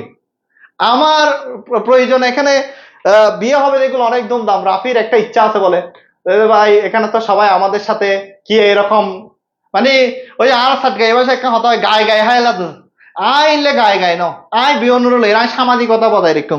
তোমরা এটা চিন্তা করিও না, ঠিক আছে? ইনশাল্লাহ দেখাই দিব। আচ্ছা স্যার, এরপর আসো স্যার তৃতীয় নম্বর মূল্যবোধ, এটা হচ্ছে গণতান্ত্রিক মূল্যবোধ। গণতান্ত্রিক মূল্যবোধ নিয়ে আমরা আলোচনা করব। দেখো আমরা গণতান্ত্রিক রাষ্ট্রে বসবাস করি। গণতান্ত্রিক রাষ্ট্রে বসবাস করতে গেলে গণতন্ত্র চর্চা করার জন্য, এই গণতন্ত্র চর্চা করার জন্য যেটা সবচাইতে বেশি দরকার সেই মূল্যবোধটা হচ্ছে গণতান্ত্রিক মূল্যবোধ। তাহলে গণতান্ত্রিক মূল্যবোধ কাকে বলে? আগের মতো সংজ্ঞা, জাস্ট এখানে আগে রাজনীতিক ছিল, এখানে গণতন্ত্র কথাটা অ্যাড হবে। যে সকল চিন্তা ভাবনার সমষ্টি মানুষের গণতান্ত্রিক আচার আচরণ, যে সকল চিন্তা ভাবনার সমষ্টি মানুষের গণতান্ত্রিক আচার আচরণ ও কাজকে নিয়ন্ত্রণ করে তাকে গণতান্ত্রিক মূল্যবোধ বলে। যে সকল চিন্তা ভাবনার সমষ্টি মানুষের গণতান্ত্রিক আচার আচরণ ও কাজকে নিয়ন্ত্রণ করে তাকে গণতান্ত্রিক মূল্যবোধ বলে। তাহলে দেখো গণতান্ত্রিক রাষ্ট্রের মানুষকে পারস্পরিক সুখে দুঃখে একে অপরের পাশে দাঁড়াতে হবে। আমরা যেহেতু গণতন্ত্র মানে জনগণ কর্তৃক পরিচালিত শাসন ব্যবস্থা, এই জনগণ যদি তাদের সুখে দুঃখে একে অপরের পাশে থাকে তাহলেই কি মূল্যবোধ প্রতিষ্ঠা হবে? গণতান্ত্রিক মূল্যবোধ প্রতিষ্ঠা হবে। এবং সব সময় ভাবতে হবে সকলের তরে সকলে আমরা, প্রত্যেকে আমরা পরের তরে। এই যে বলে না, মানুষ মানুষের জন্যে, জীবন জীবনের জন্যে, একটু সহানুভূতি কি, এরকম একটা গান আছে না স্যার? এই জন্য বলা হচ্ছে গণতান্ত্রিক মূল্যবোধ। গণতন্ত্র সকলের মাধ্যমে পরিচালিত হচ্ছে, এই জন্য সকলের তরে সকলে আমরা, সকলের তরে সকলে আমরা, প্রত্যেকে আমরা পরের তরে। নিজের জন্যই করব। একজন অসহায় মানুষ গণতন্ত্র মানা মানুষ, তার জন্যই তার কাজেও এগিয়ে যেতে হবে। তারপর শৃঙ্খলা বোধে বিশ্বাসী হতে হবে। গণতান্ত্রিক মূল্যবোধ, গণতান্ত্রিক রাষ্ট্রের জনগণ অবশ্যই কি বোধে বিশ্বাসী হতে হবে? শৃঙ্খলা বোধে বিশ্বাসী হলেই গণতন্ত্র প্রতিষ্ঠা হবে। অধিকার কর্তব্য সচেতন হতে হবে। গণতান্ত্রিক মূল্যবোধে গণতান্ত্রিক রাষ্ট্রে নাগরিকদের কি কর্তব্য কি অধিকার এগুলো সচেতন হতে হবে।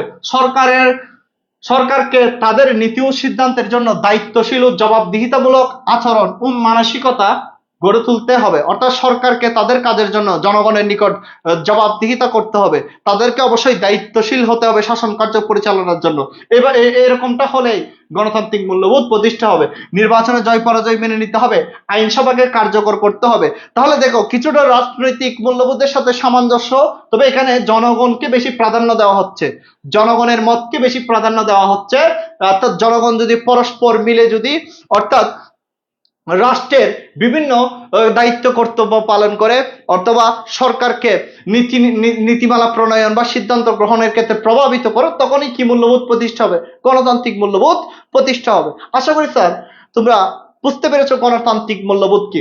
এরপরে দেখো ধর্মীয় মূল্যবোধ।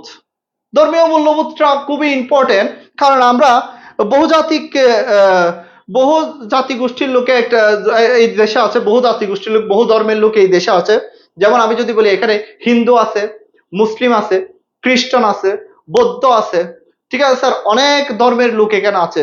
তাই ধর্মীয় সংহতি বা সম্প্রদায়গত সম্প্রীতি বজায় রাখার জন্য, ধর্মে ধর্মে বন্ধন সৃষ্টি করার জন্য সবচাইতে বেশি প্রয়োজন হচ্ছে ধর্মীয় মূল্যবোধ। ধর্মীয় মূল্যবোধ থাকলে ধর্মে ধর্মে, এই যে অনেক সময় আমরা দেখি ধর্মযুদ্ধ, এগুলো থাকবে না। ধর্মীয় মূল্যবোধ থাকলে ধর্মীয় সম্প্রীতি বন্ধন এগুলো গড়ে উঠবে। তাহলে ধর্মীয় মূল্যবোধটা কি? যে সকল চিন্তা ভাবনার সমষ্টি মানুষের ধর্মীয় আচরণ ও কাজকে নিয়ন্ত্রণ করে তাকে ধর্মীয় মূল্যবোধ বলে। যে সকল চিন্তা ভাবনার সমষ্টি মানুষের ধর্মীয় আচরণ ও কাজকে নিয়ন্ত্রণ করে তাকে ধর্মীয় মূল্যবোধ বলে। অর্থাৎ তোমার চিন্তা ভাবনা যদি ধর্মের দিকে প্রয়োগ করো, সেখানে যদি কোনো কাজ বা আচরণ নিয়ন্ত্রিত হয়, তখন সেটাকে আমরা কি বলবো? ধর্মীয় মূল্যবোধ। দেখো ধর্মীয় মূল্যবোধ কোনগুলা? সকল ধর্মের প্রতি শ্রদ্ধা জ্ঞাপন, এটা হচ্ছে একটা ধর্মীয় মূল্যবোধ। তুমি হিন্দু হতে পারো, মুসলিম হতে পারো, বৌদ্ধ, খ্রিস্টান, শিখ, যাই হও না কেন, সকল ধর্মের প্রতি শ্রদ্ধা অর্পণ করতেই হবে তোমাকে। এরপরে দেখো অপরের ধর্মমতকে সহ্য করা। হয়তো হিন্দু ধর্মের সাথে মুসলিম ধর্মের মত কখনো এক হবে না, কিন্তু হিন্দুদের অবশ্যই মুসলমানদের ধর্মীয় মতকে কি দিতে হবে? শ্রদ্ধা করতে হবে। এবং মুসলমানদেরকেও হিন্দু ধর্মের ধর্মীয় মতকে কি দিতে হবে? শ্রদ্ধা দিতে হবে। আর যদি এটা না হয় যে আমরা যদি পরস্পর ধর্মীয় মতগুলো যদি একে অপরের ধর্মীয় মতের প্রতি যদি শ্রদ্ধা জ্ঞাপন না করি, তাহলে আমাদের মধ্যে বিরোধ সৃষ্টি হবে, দ্বন্দ্ব সৃষ্টি হবে। এই জন্য ধর্মীয় মূল্যবোধ বলতেছে অপরের ধর্মমতকে কি করা? সহ্য করা বা শ্রদ্ধা করা। অন্য ধর্মাবলম্বীদের ধর্মকর্ম, তারপর হচ্ছে ধর্ম প্রচারে বাধা না দেওয়া। দেখো একজন হিন্দু তিনি তার ধর্ম প্রচার বা প্রসারের জন্য বিভিন্ন কার্যকলাপ পরিচালনা করতেই পারে। মুসলিম ভাই তিনি তার ধর্ম বা ধর্মীয় কার্যক্রম ধর্মের প্রচারের জন্য পরিচালনা করতে পারে। কারো ধর্ম প্রচার বা প্রসারে কেউ বাধা দিতে পারবে না। আর যদি কেউ এইভাবে ধর্ম পালনে কেউ যদি বাধা দেয় বা ধর্মীয় কার্যকলাপ পালনে যদি কেউ বাধা দেয়, তাহলে এটা হবে ধর্মীয় মূল্যবোধের পরিপন্থী। তাহলে ধর্মীয় মূল্যবোধ কিসের জন্য? ধর্ম চর্চা বা সম্প্রীতিগত বন্ধনের জন্য, সম্প্রদায়গত বন্ধনের জন্য ধর্মীয় মূল্যবোধটা বেশি দরকার। আশা করি স্যার বোঝা গেছে স্যার ধর্মীয় মূল্যবোধ গুলা এখানে উদাহরণ সহ দেওয়া আছে। এর পরবর্তীতে তোমরা যদি এটা বুঝো স্যার, এর পরবর্তীতে আমরা স্লাইডে চলে যাব। এর পরবর্তী যে মূল্যবোধ গুলো আছে সেগুলো নিয়ে আমরা একটু আলোচনা করবো। এটা কি বোঝা গেছে স্যার ধর্মীয় মূল্যবোধ কাকে বলে?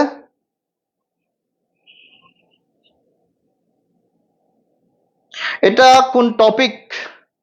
এটা তুমি তো মানবিক বিভাগ হলে এটা তো টপিকের নামটা জানা, এটা কোন সাবজেক্ট এটা তো জানার দরকার। এটা তো পৌরনীতি ও সুশাসন sir, civics and good governance. তুমি মনে হয় অন্য ডিপার্টমেন্টের, মানবিক বিভাগের নাই। শেষ করে দিচ্ছি মূল্যবোধের পরে। আচ্ছা স্যার আজকে শুধু মূল্যবোধ পর্যন্ত স্যার, একটা একটা টপিক আলোচনা করবো, কারণ অধ্যায়টা গুরুত্বপূর্ণ। একটা একটা টপিক আলোচনা করব। আসলে এর পরবর্তীতে যেটা হচ্ছে সাংস্কৃতিক মূল্যবোধ। সাংস্কৃতিক মূল্যবোধ কি সেটা নিয়ে আমরা একটু আলোচনার চেষ্টা করব। বলা হচ্ছে যে সকল চিন্তা ভাবনার সমষ্টি মানুষের সাংস্কৃতিক আচার আচরণ ও কাজকে নিয়ন্ত্রণ করে তাকে সাংস্কৃতিক মূল্যবোধ বলে।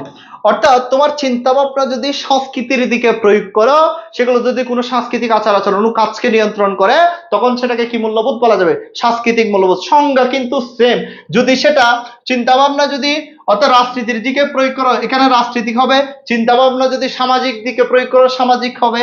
চিন্তা ভাবনা যদি গণতন্ত্রের দিকে প্রয়োগ করো, গণতান্ত্রিক হবে। আর এদিকে তোমার এই যে সংস্কৃতি হলে সেখানে সাংস্কৃতিক কার্যকলাপ এখানে আলোচনা হবে। ধর্মীয় হলে ধর্মীয়, সামাজিক হলে সামাজিক, রাজনৈতিক হলে রাজনৈতিক। তাহলে এগুলো ফুটে উঠবে উদাহরণের মধ্যে। এরপরে দেখো সাংস্কৃতিক মূল্যবোধ কাকে বলে, আবার একটু করে বলতেছি, যে সকল চিন্তা ভাবনার সমষ্টি মানুষের সাংস্কৃতিক আচার আচরণ ও কাজকে নিয়ন্ত্রণ করে তাকে সাংস্কৃতিক মূল্যবোধ বলে। সামাজিক ও রাষ্ট্রীয়ভাবে সাংস্কৃতিক চর্চায় বাধা নিষেধ আরোপ করা উচিত নয়। অর্থাৎ সংস্কৃতি চর্চা করার সময় কোনো বাধা নিষেধ আরোপ করা কি নয়, উচিত নয়। সংস্কৃত কি, সংস্কৃতি কি এটা অনেকে বোঝে না। সংস্কৃতি মানে মানুষের, একটু তোমরা মনে রাখবা এখানে দিনে সংস্কৃতি মানে হচ্ছে মানুষের সার্বিক জীবন প্রণালী।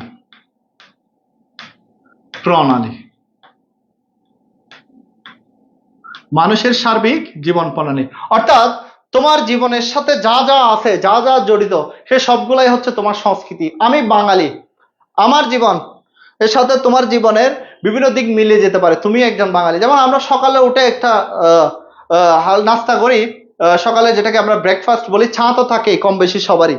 তারপর আমরা 12টার দিকে, তারপর আবার একটায় গিয়ে লাঞ্চ করি বা 2টায় গিয়ে, তারপর আবার বিকালে একটা চা নাস্তা করি, অর্থাৎ বিকালের একটা নাস্তা, তারপর আবার এদিকে রাতে একেবারে ডিনার করি। তো আমরা দেখো এই যে আমার বাঙালিত্বের সাথে, বাঙালিয়ানার সাথে তোমার বাঙালিয়ানার সংস্কৃতি অনেকটা মিলে আছে, কারণ তুমিও বাঙালি আমিও বাঙালি। ঠিক আছে স্যার, তাহলে আমার জীবনের সাথে যা যা আছে তা হচ্ছে সংস্কৃতি। এখন আমি যদি প্রশ্ন করি, আমার জীবনের সাথে একজন চাইনিজের জীবন কিন্তু মিলবে না, কারণ চাইনিজরা বলা হচ্ছে, আমার কাজিন একটা চীনে গেছিল, সে বলতেছে যে ওইখানে ওরা 7টা কি 8টার মধ্যে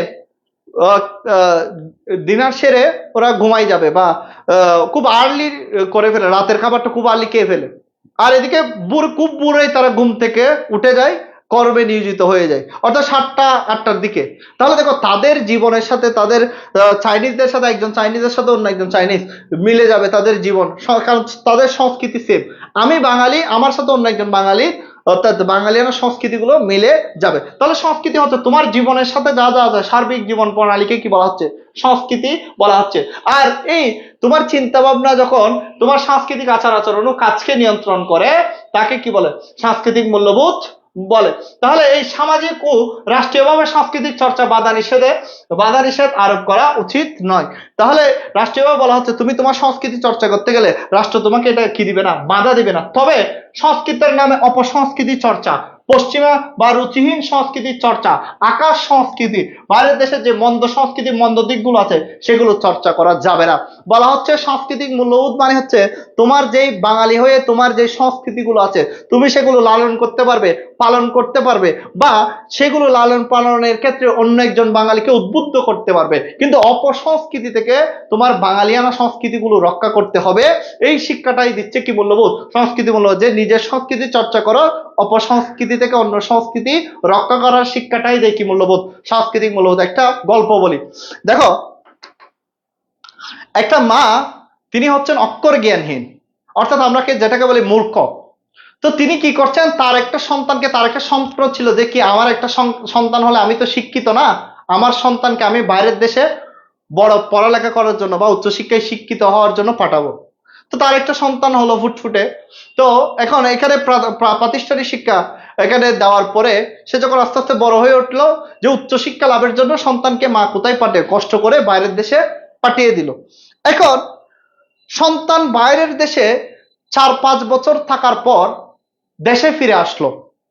দেশে ফিরে এসে তখন এই যে গরম গরম প্রচন্ড গরম ছিল দেশের মধ্যে, দেশে যখন ফিরে আসছে, সে যখন বাসায় গেছে একদম ঘেমে ঠেমে, সে তখন তার মাকে বলতেছে যে weather is so hot, water please, water water, এভাবে সে চিল্লাচ্ছিল যে আমার গরম লাগতেছে। সে এটা ইংরেজিতে বলতেছে, কিন্তু তার মা তো এটা বুঝতেছে না, কারণ তার মা ছিল মূর্খ।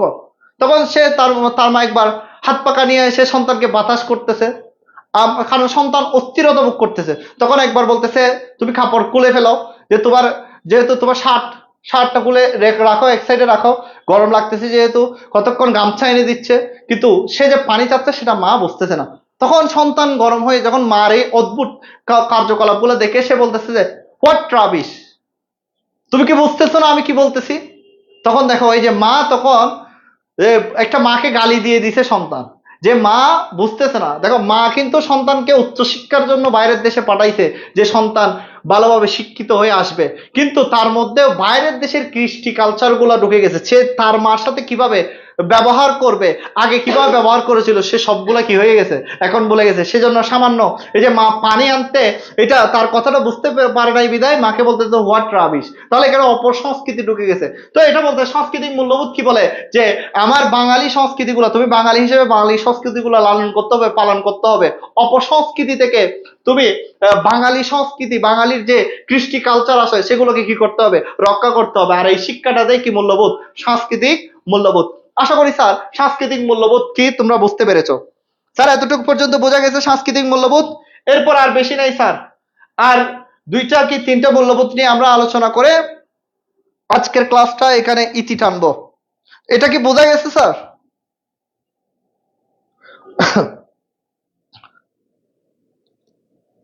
এরপরে দেখো নৈতিক মূল্যবোধ।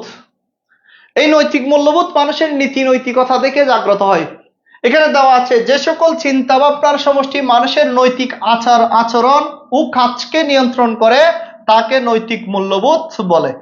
যে সকল চিন্তা ভাবনার সমষ্টি মানুষের কোন ধরনের আচার আচরণ, নৈতিক আচার আচরণ ও কাজকে নিয়ন্ত্রণ করে। অর্থাৎ তুমি খারাপ কাজ করতে যাচ্ছ, তুমি সেটাকে নৈতিক মূল্যবোধের মাধ্যমে সেটা তোমাকে কি করবে, নিয়ন্ত্রণ করবে। যেমন সত্যকে সত্য বলা, যেটা সত্য সেটাকে অবশ্যই সত্য বলতে হবে, মিথ্যাকে মিথ্যা বলা, অন্যায়কে অন্যায় বলা, অন্যায় কাজ থেকে নিজেকে বিরত রাখা, অন্যকে অন্যায় অন্যায় কাজ থেকে নিজেকে কি রাখা, বিরত রাখা, অন্যকেও বিরত রাখতে পরামর্শ প্রদান করা, দুস্থ মানুষের পাশে দাঁড়ানো, বিপদগ্রস্ত মানুষের পাশে দাঁড়ানো, বিপদ থেকে উদ্ধারে তাকে কি করা, সাহায্য করা, অসহায় ও ঋণগ্রস্ত মানুষকে ঋণ মুক্ত হতে সাহায্য করাকে নৈতিক মূল্যবোধ বলে। তাহলে সত্যকে সত্য বলা, মিথ্যাকে মিথ্যা বলা, অন্যায় থেকে বিরত থাকা, অন্যায়কে অন্যায় বলা, অন্যায় কাজ থেকে নিজেকে বিরত রাখা, ঋণগ্রস্ত মানুষকে ঋণ মুক্ত হতে কি দেওয়া, পরামর্শ সাহায্য করা বা পরামর্শ দেওয়া, এগুলো হচ্ছে কি মূল্যবোধ, নৈতিক মূল্য। তোমার নীতি নৈতিকতা থেকে আসবে, সেগুলো তোমাকে করার জন্য বাধ্য করবে না, এটা নিজের স্বইচ্ছাই করতে হবে। তাহলে এই জন্য বলা হচ্ছে যে সকল চিন্তা ভাবনার সমষ্টি মানুষের নৈতিক আচার আচরণ ও কাজকে নিয়ন্ত্রণ করে তাকে কি বলে, নৈতিক মূল্যবোধ বলে। এটা অনেকভাবেই লেখা যায় সংজ্ঞাটা, এটা তোমরা এভাবেও লিখতে পারো। তাহলে নীতিবোধ থেকে জাগ্রত মূল্যবোধ সময়ের সমষ্টিকে নৈতিক মূল্যবোধ বলে। এই সংজ্ঞাটা আমি এখানে একটু লিখে দিচ্ছি, এটা এভাবেও লিখতে পারো। নীতিবোধ এখানে উপরে লিখে দিচ্ছি, নৈতিক মূল্যবোধ কাকে বলে। তো এভাবে না লিখে তোমরা নৈতিক মূল্যবোধের সংজ্ঞাটা এভাবে লিখিও, নীতিবোধ থেকে জাগ্রত। এটা মনে হয় এভাবে লিখলে ভালো হবে, নীতিবোধ থেকে জাগ্রত জাগ্রত মূল্যবোধের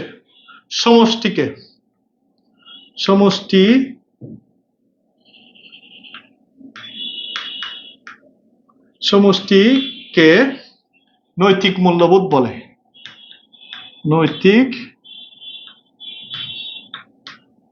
মূল্যবোধ বলে। দেখো এটা এভাবে লিখিও স্যার, এই সংজ্ঞাটা এখানে উপযুক্ত মনে হচ্ছে না বিধায় এটা দিও না, এটা তোমরা খাটা দিবা, এটা এভাবে লেখার চেষ্টা করবা, নীতিবোধ থেকে জাগ্রত। নীতিবোধ থেকে জাগ্রত যেগুলো তোমার নীতি নৈতিকতা থেকে আসবে, নীতিবোধ থেকে জাগ্রত মূল্যবোধের সমষ্টিকে, নীতিবোধ থেকে জাগ্রত মূল্যবোধের সমষ্টিকে নৈতিক মূল্যবোধ আসবে। দেখো সত্য কথা বলার জন্য, মিথ্যা না বলার জন্য এই চিন্তা ভাবনা গুলো আসবে তোমার নিজের নীতি নৈতিকতা থেকে। যেগুলো আমি তোমাকে বলে বলে বা আমি আমি পরামর্শের মাধ্যমে এগুলো করাতে পারবো না, এগুলো তোমার নিজ থেকে আসতে হবে।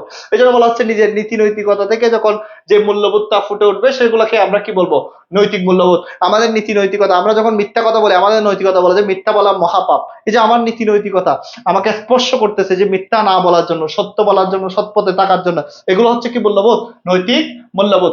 তাহলে আশা করি বোঝা গেছে নৈতিক মূল্যবোধ কি, যে নীতিবোধ থেকে জাগ্রত মূল্যবোধ সমূহকে, যারা এখান থেকে লিখে রাখতে পারো, নীতিবোধ থেকে জাগ্রত মূল্যবোধের সমষ্টিকে কি মূল্যবোধ বলে, নৈতিক মূল্যবোধ বলে। স্যার তোমরা কি বুঝতে পারতেছো স্যার? সবাই যারা একটু বুঝতে না পারলে বলবা স্যার, আর বুঝতে পারলো এটা একটু কমেন্ট সেকশনে জানিয়ে দাও। আমরা পরবর্তী টপিকে চলে যাচ্ছি, পরবর্তী শ্রেণী বিভাগে। আচ্ছা স্যার, এর পরবর্তী স্লাইডে চলে যাচ্ছি, পরবর্তী শ্রেণী বিভাগগুলা কি আছে আমরা একটু দেখি।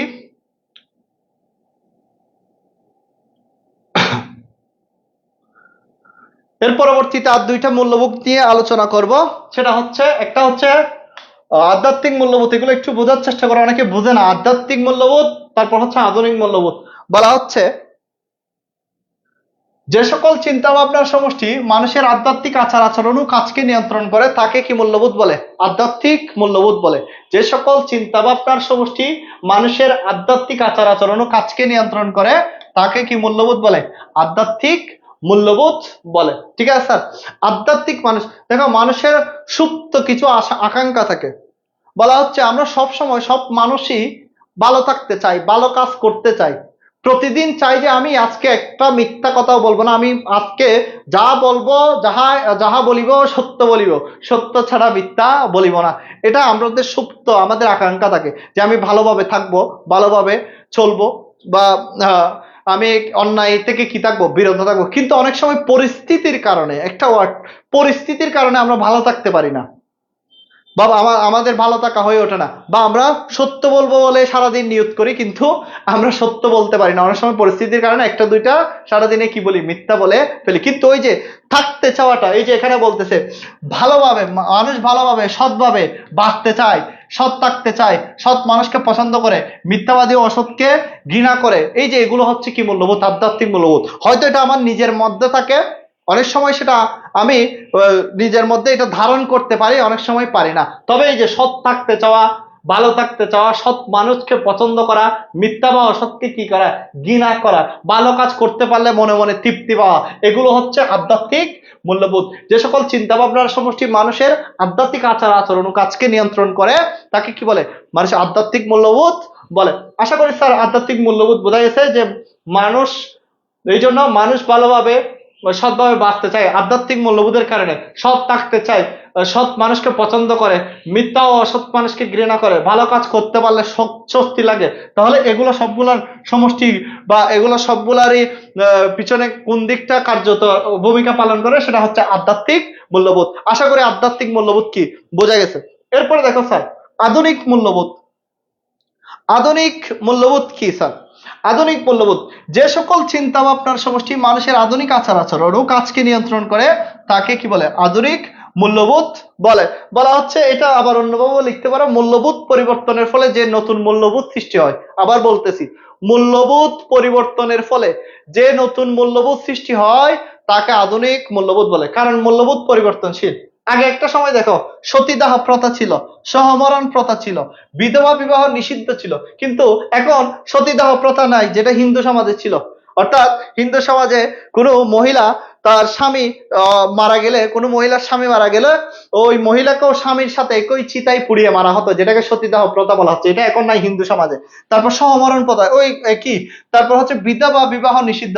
আগে একটা মেয়ের স্বামী মারা গেলে তাকে অর্থাৎ বোঝা মনে করতো মানুষ, তাকে বিয়ে করতো না। ঠিক আছে, কিন্তু এখন দেখো বিধবা বিবাহ প্রচলন আছে। তাহলে দেখো এই যে আগে যেগুলো ছিল না, এখন কিন্তু মানুষের চিন্তা ভাবনা পরিবর্তনের সাথে আগে অনেক কাজগুলো এখন মানুষ পালন করতেছে না, আবার অনেক কাজগুলো এখন মানুষ আগে ছিল না, এখন মানুষ পালন করতেছে। সেগুলোকে কি বলা হচ্ছে? আধুনিক মূল্যবোধ বলা হচ্ছে। অর্থাৎ মূল্যবোধ নৈবর্তিক বা পরিবর্তনশীল, জন্য যে নতুন মূল্যবোধ গুলো সৃষ্টি হচ্ছে সেগুলো কি মূল্যবোধ? আধুনিক মূল্যবোধ। ঠিক আছে স্যার? ওই যে আমি আগে আমার বাবারও যেরকম চলতো, আমরা তাদের সন্তান, আমরা একটু আপডেট ভার্সন আমরা বলি, আমরা নিজেদের দাবি করি। আগেরকার দিনে দেখবে যে মানুষ যেভাবে চলাফেরা করতো এখন সেভাবে করে না। এখন আমরা সবসময় একটু নিজেকে স্মার্ট ভাবে, স্মার্টনেসটা ফুটিয়ে তোলার চেষ্টা করি। যে আগে ওই যে বললাম, ছবি তোলার সময় ছেলেরা পড়তো আগেরকার যুগে, তোমরা দেখবা যে প্যান্ট পরতো তো এগুলা নিচে এত বড় বড়, এখন এগুলা মেয়েরা পরে ওই প্যান্ট গুলা। ঠিক আছে স্যার? তো এখন তো আমরা ওইভাবে না, আমরা নিজেদেরকে একটু ফুটিয়ে তোলার চেষ্টা করি, আমাদের চিন্তা ভাবনার পরিবর্তন হয়েছে। এই জন্য নতুন নতুন মূল্যবোধ কি হচ্ছে, সৃষ্টি হচ্ছে, যেগুলোকে আমরা এই নতুন মূল্যবোধ গুলোকে কি বলতেছি? আধুনিক মূল্যবোধ বলতেছি। ঠিক আছে স্যার? আশা করি স্যার তোমরা মূল্যবোধের শ্রেণী বিভাগটা বুঝতে পেরেছো। আজকে এতটুকু পর্যন্ত। আমরা পরবর্তী ক্লাসে, এখানে মূল্যবোধের একটা দিক দেওয়া আছে, যে মূল্যবোধ সুশাসন বলা হচ্ছে। এটা একটু করে বলে দিই, একটু করে 1 মিনিট। বলা হচ্ছে, তুমি যদি মূল্যবোধ সম্পন্ন এই কাজগুলো করো, তোমার মূল্যবোধের মাধ্যমে সমাজের ন্যায় বিচার ও শৃঙ্খলা উন্মেষণ হবে। অর্থাৎ ন্যায় বিচার ও শৃঙ্খলা শৃঙ্খলা কি হবে? প্রতিষ্ঠিত হবে কিসের কারণে? মূল্যবোধের কারণে। আর ন্যায় বিচার ও শৃঙ্খলা প্রতিষ্ঠিত হলেই কি প্রতিষ্ঠা করা যাবে? সুশাসন প্রতিষ্ঠা করা যাবে। তাহলে মূল্যবোধের মাধ্যমে সমাজে ন্যায় বিচার শৃঙ্খলাবোধ জাগ্রত হচ্ছে, আর ন্যায় বিচার ও শৃঙ্খলাবোধ জাগ্রত হলে তবেই কি প্রতিষ্ঠা করা যাবে? সুশাসন প্রতিষ্ঠা করা যাবে। এই জন্য বলা হচ্ছে মূল্যবোধের সাথে সুশাসনেরও কি আছে? সম্পর্ক আছে। কারণ মূল্যবোধের মাধ্যমে কোনটা? ন্যায় বিচার ও শৃঙ্খলাবোধ জাগ্রত হচ্ছে, আর ন্যায় বিচার ও শৃঙ্খলাবোধ জাগ্রত হলে সুশাসন প্রতিষ্ঠা করা সম্ভব হচ্ছে। এই জন্য মূল্যবোধের সাথে সুশাসনের কি আছে? সম্পর্ক আছে। মূল্যবোধের মাধ্যমে আইনের শাসন প্রতিষ্ঠা হবে, আর আইনের শাসন প্রতিষ্ঠা হলে সমাজে কি প্রতিষ্ঠা হবে? সুশাসন প্রতিষ্ঠা হবে।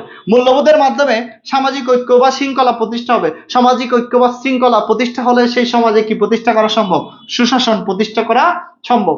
তাহলে দেখো, মূল্যবোধের মাধ্যমে নৈতিক মূল্যবোধ জাগ্রত করে। মূল্যবোধ মানুষের মধ্যে নৈতিক মূল্যবোধ জাগ্রত করে। আর নৈতিক মূল্যবোধ জাগ্রত হলে মানুষ অন্যায়, অনিয়ম, দুর্নীতি এগুলো থেকে বিরত থাকবে, এবং এগুলো থেকে বিরত থাকার ফলে সমাজে কি প্রতিষ্ঠা হবে?